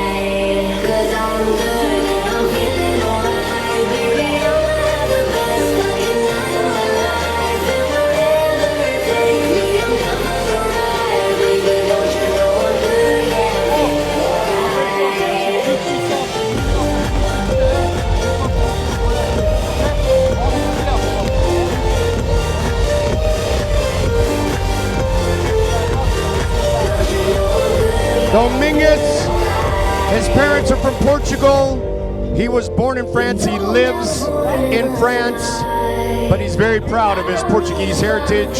He wants to be the first Portuguese champion in bare knuckle and make history in huge organizations. He's already earned victories at the O2 in London in BKB. Now he faces off against Rashad Coulter in the BYB famous Trigon. And you know, he's trained by a French guy, Guillaume Peltier. So part of the time he spends in Portugal, the rest of the time when he's training, he's in France. So he's getting that good training for them. But if you look at him, he loves Marvel Comics. I mean, you can actually do a superhero without his appearance and his body. He's a big fan of the Incredible Hulk, and he told us. So, Marvel Comics, the big green guy. MMA record, 9 wins, 7 by knockout. He is set to face off with Daywalker. And his opponent, fighting out of the red corner, here is Rashad Coulter.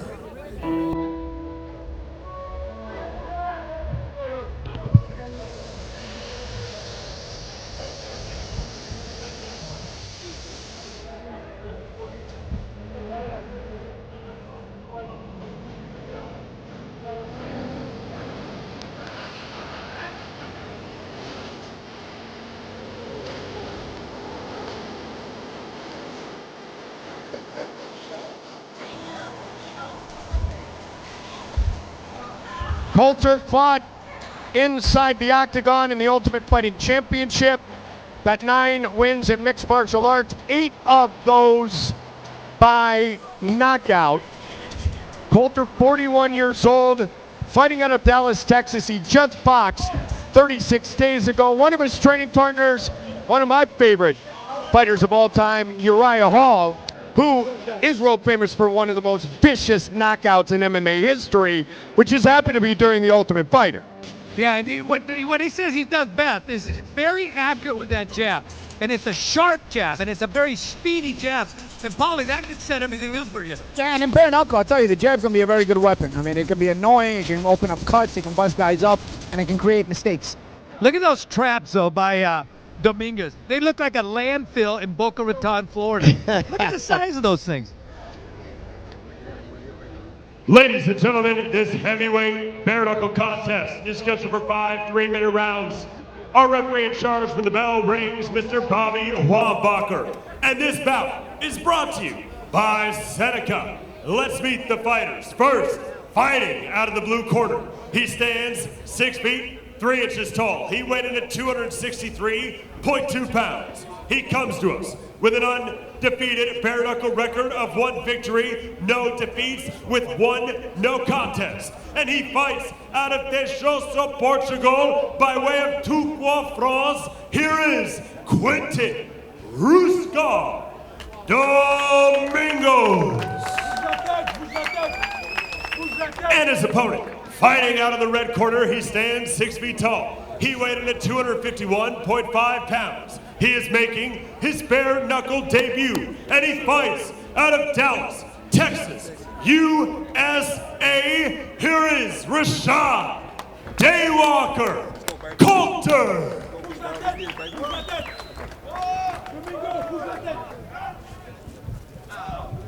Rashad said, Quentin likes to bully. I will bully him right back. You got to tell that story how Coulter got his nickname. Oh, I will. The Daywalker. I will. Especially because King Mo gave it to him. We'll get it started. We'll see if it lasts long enough to sneak it in, Benny. I want to give you a chance to get it in there. You got it. Here we go. Fight scheduled for 5 3-minute rounds. King Mo gave me the name. He said I was as pale as a vampire. So he called me a daywalker, a vampire that can walk in the daytime. So here he is, fighting at night, the Daywalker, in a battle that is a special attraction between 2 tough guys, and Domingos throwing heavy very early here. Tell you, Coulter doing a good job of sliding away. And Domingos has to be careful not to punch himself out. Rashad did say he doesn't think that Quentin has the cardio that he has. So can he keep that pace up? Looks like an accidental eye poke may have occurred during that exchange, or a hit to the back of the head. Let's see. And Domingos was looking at his hand. I wonder if he damaged it. Yeah. I tell you, that's actually not good for Coulter, though, the break. Because the rest? The rest, exactly. I mean, Domingos was bound to punch himself out at that size with all those punches. Now what happens, now Coulter there's a big break here. There's a big gap in action. Domingos is going to come right back and like a bat out of hell again. You see all these punches. A lot of them didn't land clean. I'm telling you. Some of them did. Okay, you know, obviously it's a fight here, but Coulter was doing a good job of riding with them. I was very curious to see if at this intensity, Domingos was going to punch himself out, a guy that size, and then if Coulter was going to be able to really reply with some punishing shots. But now that's out of the question, really, because now Domingos is going to be full energy. He might actually shoot right back out again with doing the same thing. But that was impressive, the way Coulter was able to spin side to side. No question. That was the never gave him straight angles. Yeah, he was riding well with those shots. He actually seemed pretty calm under the storm. And again, I thought it was going to do more damage to Domingos with the stamina issue. But now I don't know, man. Domingos might come out, fly right back out. And he does, but Rashad meets him. Big punches again. Coulter keeping those hands up. Domingos trying to finish it in this bullying fashion. There you go. And here comes Coulter. When you look at Coulter's build, he's got those round shoulders. And most of the shots were taken on the shoulder. Now it's Domingos. What is he doing? Uppercut. Coulter looking to finish it. What a turnaround. Maybe his eye got poked. 7. Hey, you want to continue? He's not answering. I don't know. It is all over. Rashad Daywalker Coulter with the victory. His eye might have got poked himself. That's the thing about this barehanded stuff, man. And you know, Mike, we talked about how respectful Coulter was. Absolutely. And that was totally accidental if the finger did get in the eye. But again, I thought he did a phenomenal job to withstand. I mean, that was like withstanding a hurricane. That was like a screen door at a house, you know, with a hurricane coming and beating against that thing. But he was able to withstand it. And in that same light, though, Benny, Domingos is throwing with reckless abandon, trying to do a lot of damage. The shot that hit Rashad in the top of the head wasn't. There's a bit of we can run it back. We can run it back. May 13th, let's run it back. Are closed the whole time. Run it back. Let's see if we can see in the replay. Yeah, because Peltier, the trainers say, you know, that was a dirty move. Well, let's see. Man, he just quit. Congratulations. He quit. Let's see here. Let's look at the hands of Rashad Coulter. Let's see if we can see if Coulter riding well here. He took some shots, got through. It was a good start there by Domingos, but I want to see. He got punched in the eye and he quit. He got punched in the eye and he quit. Plain and simple, man. Plain and simple. You know, look at the replay. Let's see if there's a finger. Look at the replay. Look at the replay. Look. Let's watch. By here he's uppercut. Uppercut. By here he's already. If it's poked, uppercut. By here he's already poked. If he's been poked. He was already down. Now, let me ask you: would the smart thing for Domingos to do at that time was take a knee? Let's run it back. He went down. Yeah, but he didn't really take a knee. Just kind of was straight. No, there he didn't. So he took more punches. But by then the damage had been done. He ended up going down, and then so he took the count, which would have been the same thing as taking a knee. And even after he took the knee, he wasn't able to continue. What do we see too much in MMA? Accidental eye poke. Yeah. And Rashad obviously is talented in all phases, but you parry with that hand open in MMA. Yeah. And if it was any kind of eye poke, it was accidental. It was not intentional. Yeah, of course. And the finisher was his eyes. But that MMA hand, Paulie. Yeah, but his finish. Here's the thing: the finish, which is being debated here with these two, the finish was already his hands were closed. I mean, Domingos was already bent down. Obviously, Coulter's going to close his hands in the finishing combination. The issue here is. Before that, that was where I was curious, and we didn't get to see in the replay, is the exchange before that when they were both standing, before there was an issue with Domingos' eye. What caused the issue with Domingos' eye? Because when Domingos is already bent over and you're hitting him with the next combination, which finishes the fight, that's not the issue anymore. He's already got the issue, and obviously your hands are closed and you're finishing him off. The issue was before. Obviously, I think all the fouls in the fight were accidental. It happens, you know. There was a big barrage by Domingos, ended up with some rabbit punching, and then afterwards there was a big barrage by Coulter that may have, been an eye poke or not. We don't know. We didn't get a great look in the replay, but nonetheless, sometimes it happens that way, especially in a messy, crazy, closed distance situation. But I think the smart thing would have been for Domingos to take a knee. Take a count. Yeah. But Benny, he did. He didn't take it right away, but by the time he was already bent over, he should have took done the it sooner. punches, he could have done it sooner, but even then, the damage was already done to his eye. Okay, he didn't take the knee. He took 3 more punches. He went down, but by then the eye was already damaged. So he took the by doing the knee. What was he going to do? He was going to take a count. He ended up going to that count anyway. Let's see in the replay if we can get any kind of looks here with if the fingers are open and closed. See, it's very hard to see it because obviously this is still going. See, you're not gonna see that. See, you're not gonna be able to see that. Let's see. I don't know, man. I don't know. Okay, so that might have been an eye. His fist might have been. I don't know. Here he's looking at his neck, though. I don't know. Let's see. Like it was a rabbit punch. Let's see here. If we get a look. I think Coulter's hands are closed here, honestly. You're not going to throw that kind of shot with your hands open. Personally, you can't see it, but in that position, Coulter's hands are closed. Yeah, and then I don't know. Then it looked like he had an issue with the neck at first. Yeah, he didn't point to the eye. He pointed to the neck. Yeah, correct. Yeah. Bam. Yeah, and he should have taken a knee. And there the eye. Okay, yeah. then you know what? Then you're right. If he took a knee there, he wouldn't have got hit in the eye. He got hit in the eye, and that was not closed. That was not open. That was closed hands. I tell you, Coulter's right.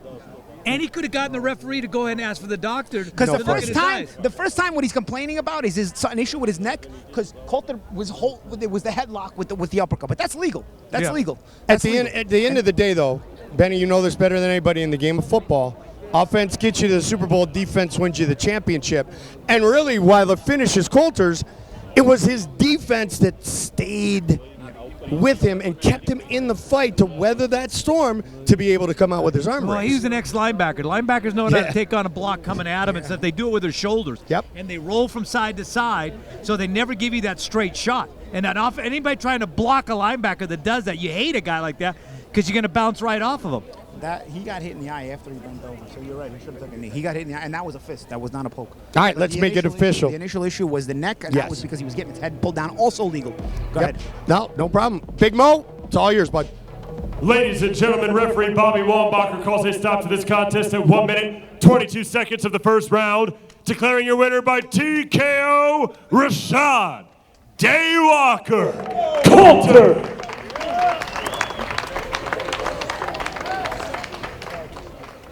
Rashad Coulter had a little bit of needle there at the end, a bit of a strange ending. First, kind of talk me through what happened there, at least from your perspective. He caught me with a good shot over here, and he hit me in the back of the head again, and all I could do is I hit him with a 3-2, and then I knew the first one hit him in his eye. But after I hit him, I like him, I have much respect for him. You know, he's a hell of a fighter, man. He hit me with some good shots. But as we all know, man, when the bully gets bullied, the tables turn. And once I started to hit him back, and once he knew he couldn't get me out of there, in my opinion, man, much respect to him, he was like, I think he blew his wad. Like, he came out giving me everything he had. You know what I'm saying? And then after that, he saw that I didn't fall.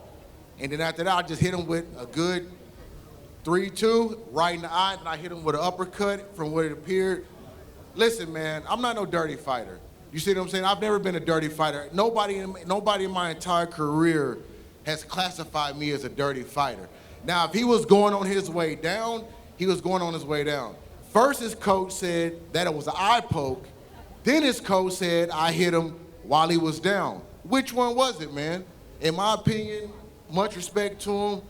I wish him the best, man. And if he want to run it back, you know, May 13th in South Carolina, close to my hometown, we can run it back. I'll respect that. I'll give him, if he feels as though that it was wrong or whatever, hey man, I don't disrespect him. You know what I'm saying? I'm not a dirty fighter. I'll be more than happy to, you know, to give him that opportunity and we can run it back. Now, May 13th, Rock Hill, South Carolina, BYB is back. You says close. Regardless of if it's against Quentin Domingos, do you want to get back in the trigon quickly? ASAP, man. You know, like, I weathered the storm. Like, it's new. This is my first time with Bare Knuckle, and it's much smaller than people think. So, like, somebody is on you. As soon as somebody step, like, man, like, they're on you. There's nowhere to move. So at first I was like, okay, I'm trying to get my feel for it. But, man, the more I'm in here, the more active I am. Hey, I'm with it, man. I want to fight any other heavyweights, bro. It doesn't matter. You know what I'm saying? Like, just let's go. Let's run it. Whenever they want to have me back, I'll be more than happy to come.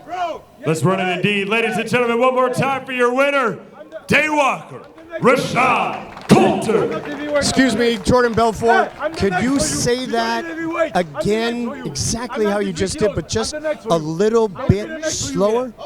Perfect. And the South Carolina tie is the fact that he was born in Newton, North Carolina, and now... Somebody's calling out Rashad. Yeah. Somebody's calling out Rashad. But there's some big boys here to protect us. Somebody's telling Yeah. Rashad I got next for you. Let's see. Hey, come on, man. Come on. Somebody said I got next for you. Stop talking. Stop talking.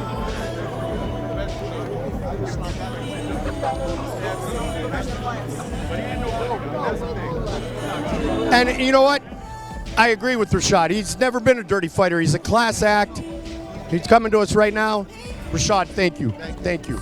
Great representative. Yesterday at the press conference was really magnificent what he talked about. And, you know, there's many that think you got to hate each other to fight. You got to this, you got to that.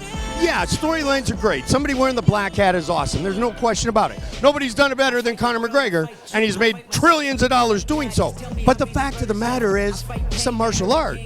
And how Rashad was with Quentin yesterday, and how he was in that post-fight interview, was the guy not trying to make excuses. He was trying to say, hey, if it did, it was totally accidental. He doesn't believe it did, but let's do it again. And I like, that's what I love about being blessed to be in this sport and around this sport for 3 decades, Benny. Well, you know, if I could sum it up, I could give it to you this way. Like I said, if you're in the trigon, you better try or you're gone. That's one. 2, his last name in Portuguese, Domingos, means Sunday. Today's Saturday. Wasn't his day. Well, actually, it's Sunday. It's already Sunday? Yeah, it's 1 a.m. Only in Dubai, though, not Yeah. in America. But in France, it's not, Benny, so you're exactly right. You're exactly right. But I'll tell you, that's what the martial arts is also all about. You know, Yeah. it's the sportsmanship, it's respect, it's all that. We got a lot of that. Like you said, I mean, playing the black hat sells. Nobody ever gets tired of watching Conor McGregor get his ass kicked. I've never seen a guy still continue to sell despite getting his ass kicked every time. So, playing the black hat is great, but it's always fun to see guys who respect each other, fight with each other, and then have that mutual respect. Because this could have turned real bad after. Yeah, it could. It could have. But that mutual respect that we saw in the press conference ended up winning out in the end. You know what? Tito Ortiz was the best at it. Early on in the UFC days, you loved him, you hate him, but you know what? When that pay-per-view was up, you hit that red button. Yeah. Because you want to see him either win, or you want to see him get his butt handed to him. Yeah. And so Rashad has a great reputation. Mayweather too. So Rashad does a great job. He gets the victory. It is a new sport for him, but one in which he is now officially one and all. And under a guy like King Mo, that's not a dirty fighter either. So both men, thank you for the show. But he was right in the point of Quentin punched himself out as well. He put it in a different way that all of us have probably used that term before. But I think there was a lot to it, even with the rest, Benny. Absolutely. And, you know, Paulie pointed out it right off the back. I mean, he was loading up. Yeah. And he was loading up. He looked like a Marvel comic hero there, the way he was throwing those punches, but then it ran out. Yeah, yeah. And so from one heavyweight confrontation to our co-main event of the evening, and it is a heavyweight matchup. And, you know, we talk about Marvel characters, we talk about Disney movies, we can also talk about Shrek, because Shrek is about to be one of the fighters in our... Yeah, a little transition. You're a genius, Mike. Thank you, Szymon Szynkiewicz. Shrek it is the rest of the night. I teased him yesterday, said, just don't try. It's just going to get worse. Will Chope, I can handle. 206 pounds for the 41-year-old from Poland, 1-inch reach advantage for Chope. He is 6'4", so much taller than Shrek. And Chope has fought all over the world, and he's fighting out of Malaysia. He's been in Thailand. He's done it all. He's fought Letway, and he is about to come in for our co-main event of the night. Ladies and gentlemen, it's now time for the co-main event of the evening. 5 3-minute rounds in the Cruiserweight division. Introducing first, fighting out of the blue corner. Please welcome to the Trigon, Szymon Szynkiewicz.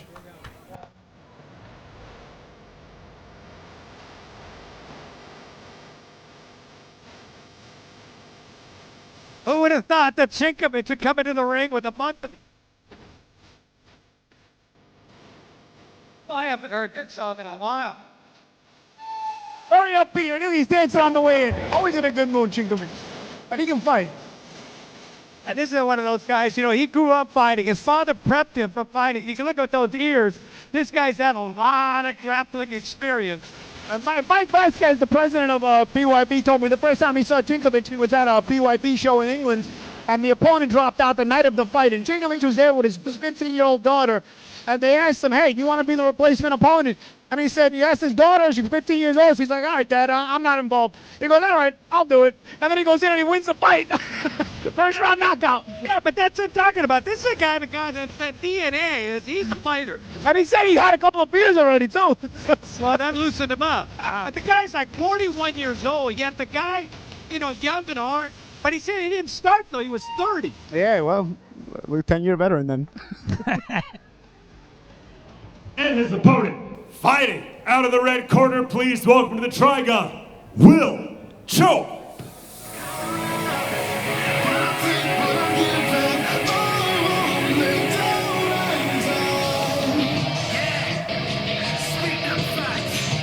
Chope is a veteran of the Air Force, and here's a guy who sprouted wings. He was born in Martinez, California, and look where he's at now. Malaysia, Thailand. He's been all over the world, and the place that he said, you know, he loves living where he's living now. He said you spend 1 week there and you'll want to stay here too. I'll tell you what, though, we've got some characters in BYB because, think about it, 2 American-born fighters tonight, Olson and Chope. Both American-born guys living out abroad.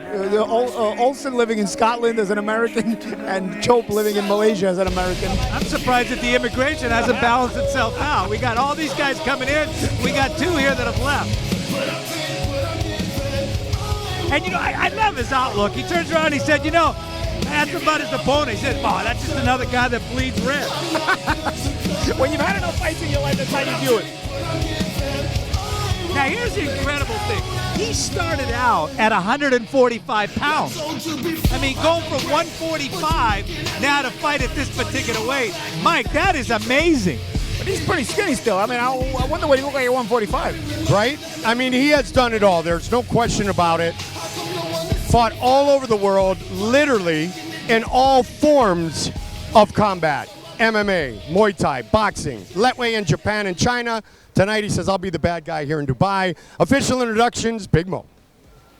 Ladies and gentlemen, this co-main event is scheduled for 5 3-minute rounds in the Cruiserweight division. Let's meet the fighters. First, fighting out of the blue corner, he stands 5 feet 9 inches tall. He weighed in at 205.7 pounds. He comes to us with a bare knuckle record of 3 victories versus 2 defeats. And he fights out of Hamar, Norway, by way of Slupsk, Poland, introducing Szymon Shrek Szynkiewicz.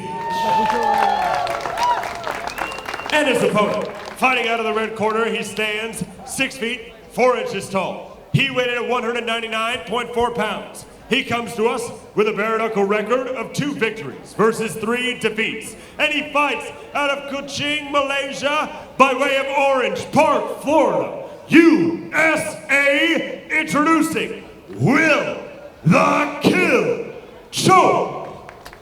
Our referee in charge, Bobby Wallbacher. Will Chope taking this fight on 6 days' notice. You talked about how he was 145 and all the weights prior. This is the heaviest he's been at 199.4. Set to take on Szymon Szynkiewicz. Shrek. Will Chope and ready? Shrek in our co-main event of the evening. Here we go. Chope, much taller. We have seen Szynkiewicz before in a fight in London against Eric Olson. And Chope has to be long. He has to be long and use his reach. You got that Muay Thai background too. Well, he does, and the clinch game, many years of wrestling and grappling, wrestled with the national team back in Poland. Just look at the years of Szymon Szynkiewicz, and you will know that he is wears those cauliflower ears as a badge of honor, as great wrestlers do. Chope very adept at using that Thai plum, and that's going to tighten up Szymon's back.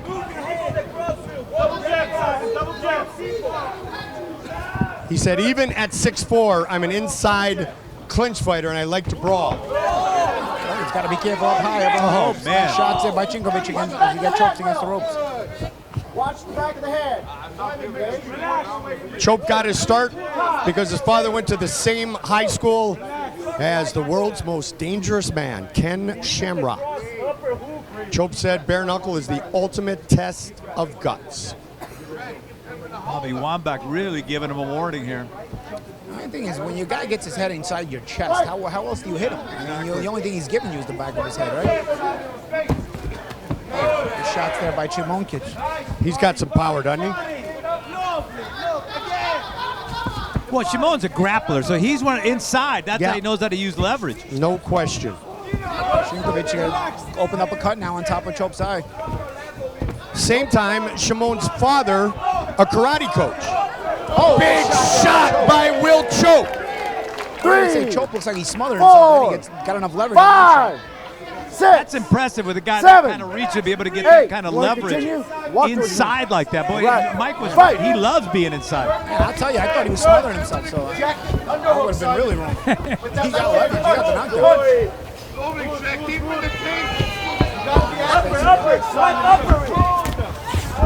Good, Simon. Spin him. A little uppercut there by Simon. It's a good battle here. Our co-main event of the evening, round number 1. Now punch off that break, Simon. Szynkiewicz. Good, Simon. Szynkiewicz landed some nice uppercuts. Listen to the voice coming out of the corner of Szynkiewicz. It's Eric Olson, guys. Oh, man. They had the DQ not once but twice. Tried to take out his eye. Yeah. And now they're fighting. They're friends. And now we saw him backstage. That's what I'm saying. And now dude. Eric is That's what's Eric's great about cornering him. combat sports. Yep. Oh. He's working the corner. Look at him. Yep. That's what I mean. Yeah. Oh, good combination there by Szynkiewicz on the catch and shoot.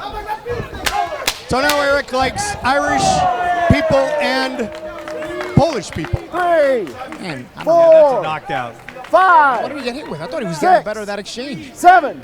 But that's Hey, the thing, though. you wanna continue? Chope will surprise Walk you. to me. It's amazing with that. Fight. All of a sudden, he gets short and can Stop. get leverage. Round 1 in the books, worthy of co-main event status thus far. Chope does not look stable. I thought Chope got the worst of that. Yeah, but he doesn't look stable. I mean, That's what I'm saying. Thank you. I thought we were having a tremor the way he was walking. Let's see if we can see some of that action here. See? This is Chope at where I thought he was smothering himself here, and then somehow he gets the knockdown. I thought that was a crazy shot behind the ear, man.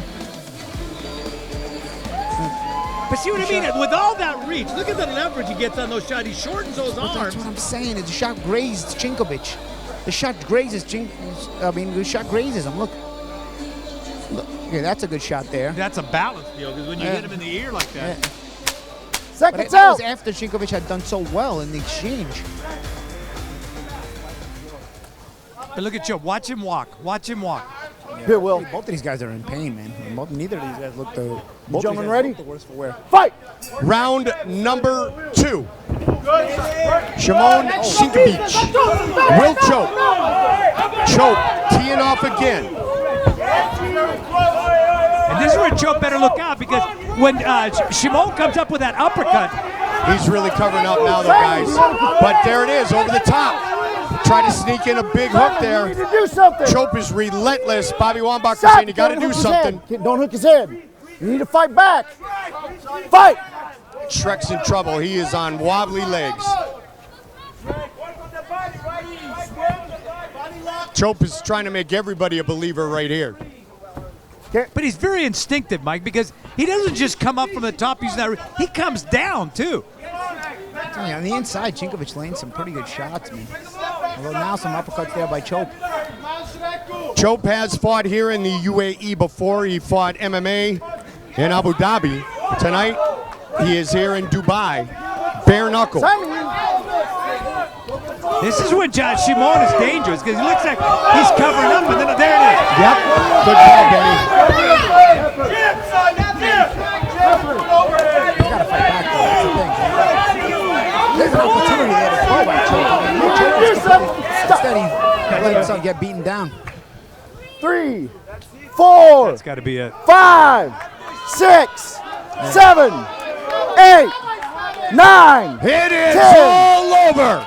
Will Chope on 6 days' notice, victorious in his BYB debut.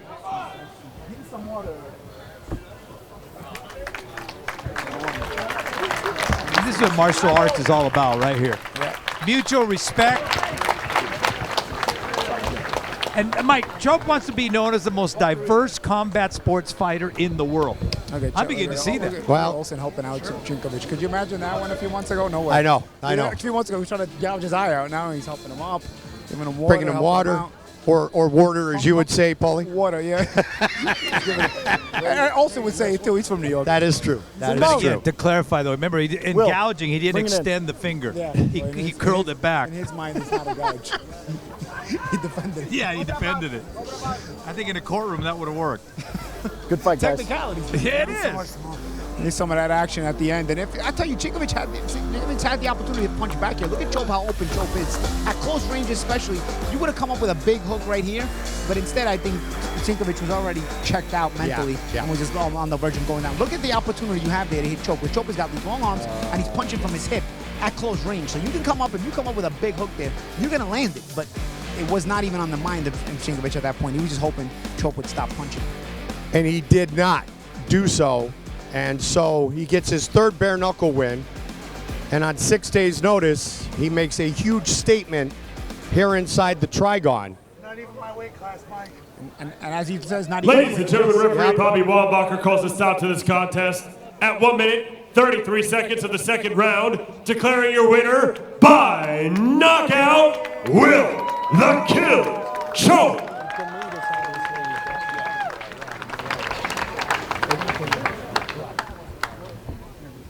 Will Chope, ladies and gentlemen. Will, you took this fight on less than a week's notice, but you seemed awfully prepared. What was the preparation like for you getting up to this fight? Well, I coach in Malaysia and I'm training all the time. This is the story of my career.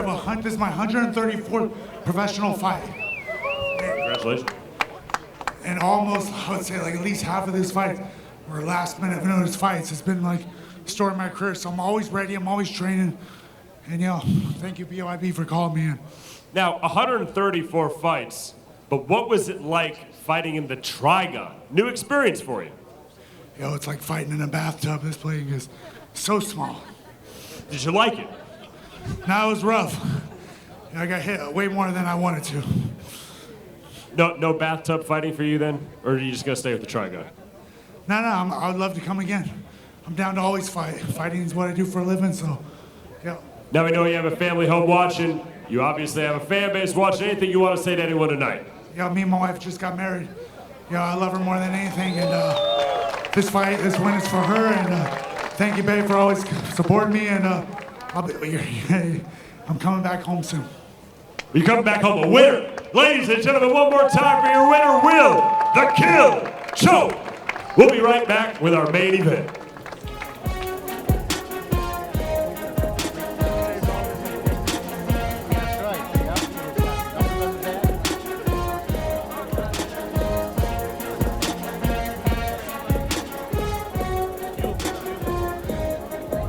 Scott Burt with Will Chope. I do like that shirt for one reason, as you know, Benny, and you do as well, Paulie. Lionel Richie has performed here. Brian Adams has performed here. And yes, Slash from Guns N' Roses has come to the jungle here and performed at the Dubai duty-free tennis stadium. Will Chope, 134th fight, as he mentioned. He grew up poor. His parents were addicted. But he's made it through somehow, some way, and he fights with pride. And he's a guy who put on a show tonight, and he's a guy with some Letway experience. We got another guy who's got some too. And like his corner just said, not even his weight class tonight, guys. And you know, that's a great, I mean, but again, we're talking about a guy who started at 145 pounds. Yeah. Can you imagine a 6'4" guy at 145 pounds? So I don't know, what is his ideal weight, 175? I'll tell you what, I imagine this 6'4" guy at his own weight class. Yeah. Even more dangerous and even taller for the opponent. And he did say, and it was the short notice, this is the heaviest he's been, and he still looked very ripped. Still looked in great condition. But Will Chope, that man just put on a performance, and it's just great to see it all kind of come together. Like, well, you know, it's a hugging moment when Eric Olson is corner a guy who he eye-gouged not once but twice. Who was the first one to headbutt? I can't remember. But you know, the most astonishing thing watching Chope was, again, that long arms creating punching leverage from so close. Yeah. He was so smooth in that transition. Okay, Paulie, Benny is sharp as a tack. Nothing gets by him. But when I said that Will Chope was trying to make Shrek a believer, Benny missed it. You missed it. I'm a believer. Dun, dun, dun, dun. Shrek, the walk-in, I'm a believer. You got it yet? Yeah. Do you want me to go slower? The monkey. The monkey. So Will Chope puts on a show in our co-main event of the evening, and we have made our way to the title fight. The Police Gazette Diamond Belt is on the line. That right there, the beautiful belt that belongs to the Croatian right now. Triple M, Marko Martinjak, the marvelous Marko Martinjak. He won and earned that belt with a victory over BYB's Chad Kelly back in December of last year. Marvelous Marko is 6-1 in bare knuckle fighting. His only loss was his debut. All 6 wins have come by knockout. Jarome Hatch, Marko Martinjak are set in our main event of the evening, scheduled for 7 rounds. Our tail of the tape, the American, 36 years old, 4 years the elder of the very proud Croatian, who will have a 3-inch advantage and is 2 inches taller. This is our main event in this historic event here with the Trigon in the UAE. The wait is over, ladies and gentlemen. It is now time for the main event of the evening. Live here at Dubai in the duty-free tennis stadium in the first ever card of bare knuckle fighting to come to the Gulf region. 7 3-minute rounds, and it is for the Police Gazette Diamond Cruiserweight Championship. Introducing first, fighting out of the blue corner, the champion. Here is marvelous Marko Martinjak.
Marvelous Marko Martinjak, longtime friends with Marko Martinjak, the greatest of the Croatian battlers, his favorite boxer of all time, Superman Roy Jones Jr.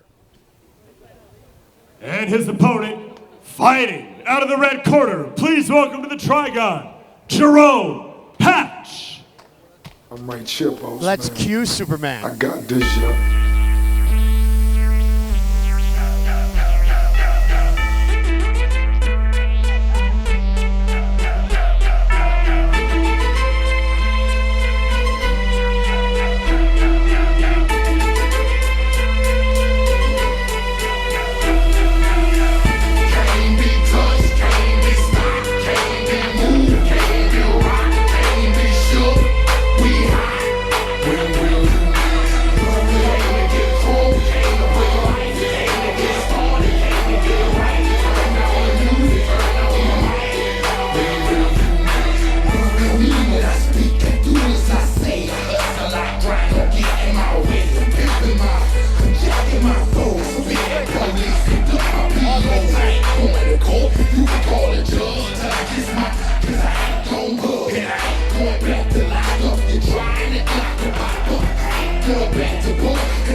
Jarome the Hatchet Hatch.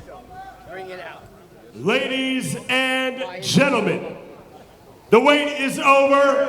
It is now time for the BYB main event of the evening. 7 3-minute rounds for the Police Gazette Diamond Cruiserweight Championship. Our referee in charge when the bell rings, Mr. Bobby Wambacher. This fight is brought to you by Pink Cherries.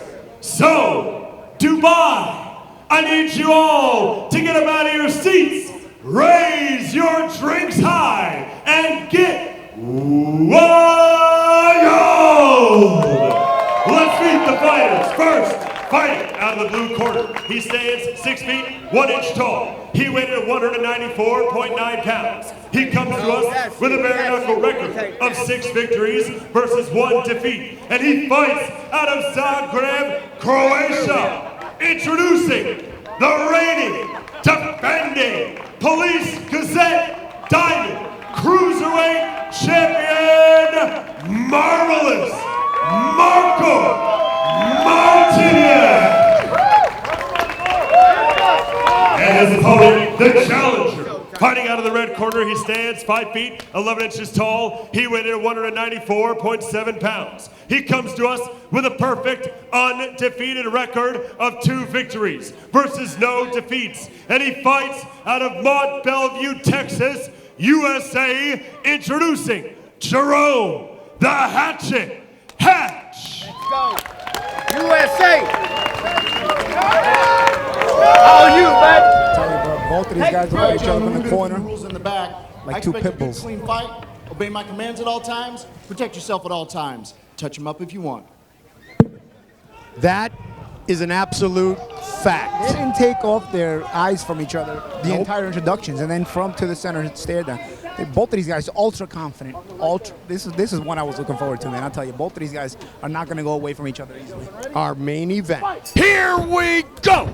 Jarome Hatch, black trunks with the red, representing Croatia with the flag on the right side of his trunks. Marvelous Marko Martinjak. I'll tell you, Martinjak is very accurate with these shots. He's already. Yeah.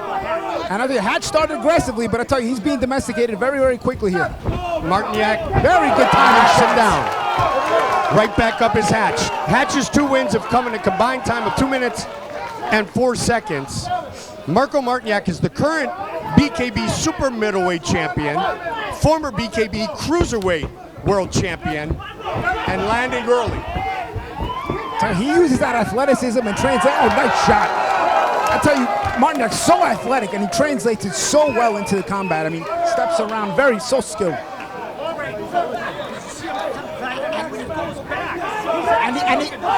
And he doesn't get out of range completely. He just steps just out of range to where he gets enough commitment out of you to make you pay. I mean, Hatch is confused. Hatch is tough, man. We've seen Hatch before, but he's not going to go away easily, but he is just outgunned right now.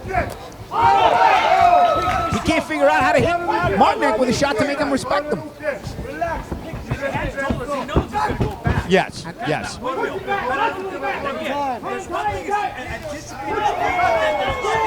Look at the different angles. Look at the different angles that Martinjak throws at. You know, the punch selection is very, very good. Hatch doesn't have the same punch selection. Again, matter of skill, not will. Yeah. I mean, look at the punch selection of Martinjak. Goes underneath, changes the angle on the shot, changes the angle on the footwork. Hatch is just looking to get close, rush in, and throw. And look, he's not even trying to create anymore. He's a bit confused. Martinjak, that's a slip.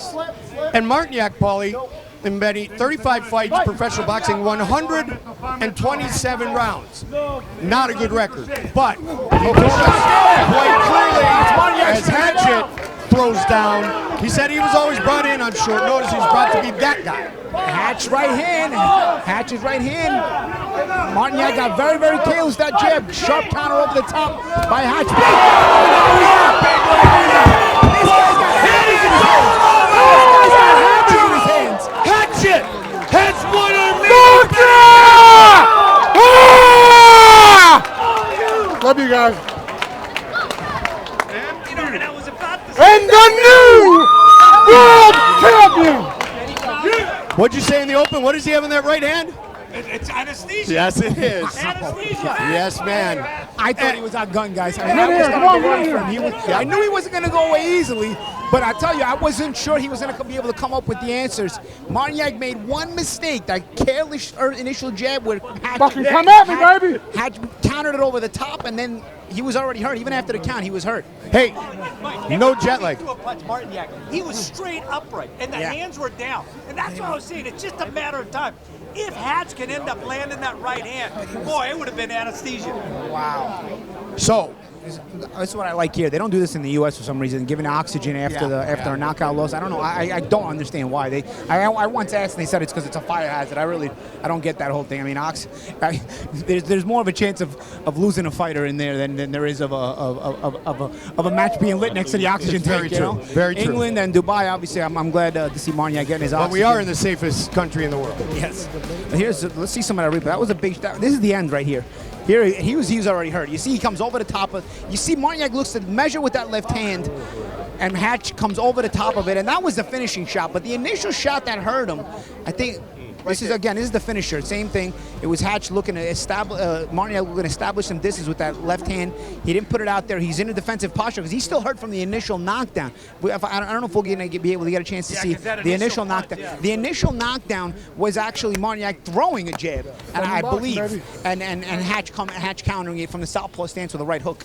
Boy, it's impressive though. The conditioning of Hatch. He gets some shots. Yeah, and I'll tell you, I was saying Hatch is not going to go easily, but I did not know if he was going to be able to come up with any answers. Man, did he ever. Wow. I mean, every time this guy lands a right hand, it really is like anesthesia. But, you know, he kept talking about the fact that all he wanted to do was get his hands on him, and he stayed very calm, very patient until that happened.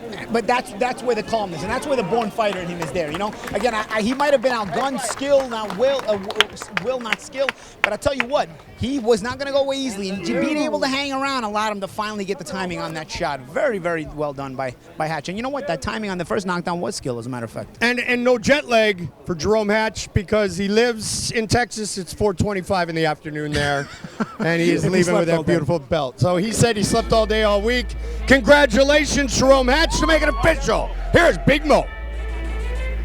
Ladies and gentlemen, referee Bobby Wallbacher calls a stop to this contest at 2 minutes 33 seconds of the first round, declaring your winner by knockout and the new Police Gazette Diamond Cruiserweight Champion, Jarome the Hatchet Hatch. 174th combat competition tonight, and he defeats marvelous Marko Martinjak. Played football, played basketball, but he loves hockey. So Jarome Hatch got a soft spot in my heart. And he also That was said he was going to bring the belt for his kids. And he is. This belt was for his kids. Yep. Beautiful boys, and they love the Jarome Hatch. Jarome, we always knew that you had unbelievable power, and you showed it again tonight. This one lasted a little bit longer than the previous ones. You had to fight for it. How does it feel to have that belt? You know, to be honest with you, it's kind of surreal. Even throughout the whole time, everybody's, making a big deal about the whole belt, and it is a big deal. But to me, it was a fight, and every fight means the same, no matter how big or how small. So the belt's just a bonus. The name going in the Police Gazette Hall of Fame thing, that's a big thing too, But I try not to think about it because I am human, and I do have some nerves as well. I actually had to stay off Facebook, but I let it last a little longer. Now, you guys asked me to. It went a little longer. He caught me right off square in the eyeball, and it took me a minute to kind of regain. But now I'm a little nervous getting that close to that right hand. I've seen that right hand drop a lot of people inside the Trigon, man. Do you know? I mean, I know you know, but do you plan on landing that shot? Do you love that overhand? Yeah, I do. I slid a dude, a month ago with it. Everybody always watches out for the right. I've been working a lot with the left to try to mix things up. My coach, he's been working like hell with me, keeping everything high and tight because I'll get clipped here and there. But everybody always says, man, even him, he's like, dude, you got the power, just get it there. Because I was muscling a lot for a long time, and now I'm trying to be more patient with it because the power is there, and I don't burn out as much, burn out quick. So I can last a hell of a lot longer when I don't put everything into it. So Jarome, as you get back to the United States, as the BYB schedule rolls on, are we looking to see you back in this Trigon pretty quick? Hey, as soon as y'all have me back, I'll be back. The only thing, hell, as soon as y'all can have me back, I'm ready. Tomorrow night, it's fine, let's do it. Well, I'm sure we'll have you back. Congratulations, Jarome. Ladies and gentlemen. Oh, wait. Hey, I do want to thank, my sponsors, my coach, Stoneman Boxing, for coming out, putting in the time. Sign guys, can't have a banner out here, but they do a really good job. Death or Glory Tattoo, and man, there's a couple more. You know what I mean? I get hit in the head a lot, so give me some time. I'll post it and everything else. But I really do appreciate it, and most of all you guys that tuned in, all the overwhelming love I've been receiving. I've been trying to listen to my music and shit through my headphones, and they keep pinging through. So much love and respect to everybody that ordered the fights, man. I really do. I love you guys, and I'm glad that you guys have been able to witness this over a long time. Thank you to my fiance, pushing me, making sure that my diet and my just everything, my endurance, everything's up. She does a lot. And my kids. Told you I'd bring it home to you boys. Well, you made history tonight in Dubai. Ice that hand. We'll see you again in the Trigon here soon. One more time for your new champion, the Hatchet, Jarome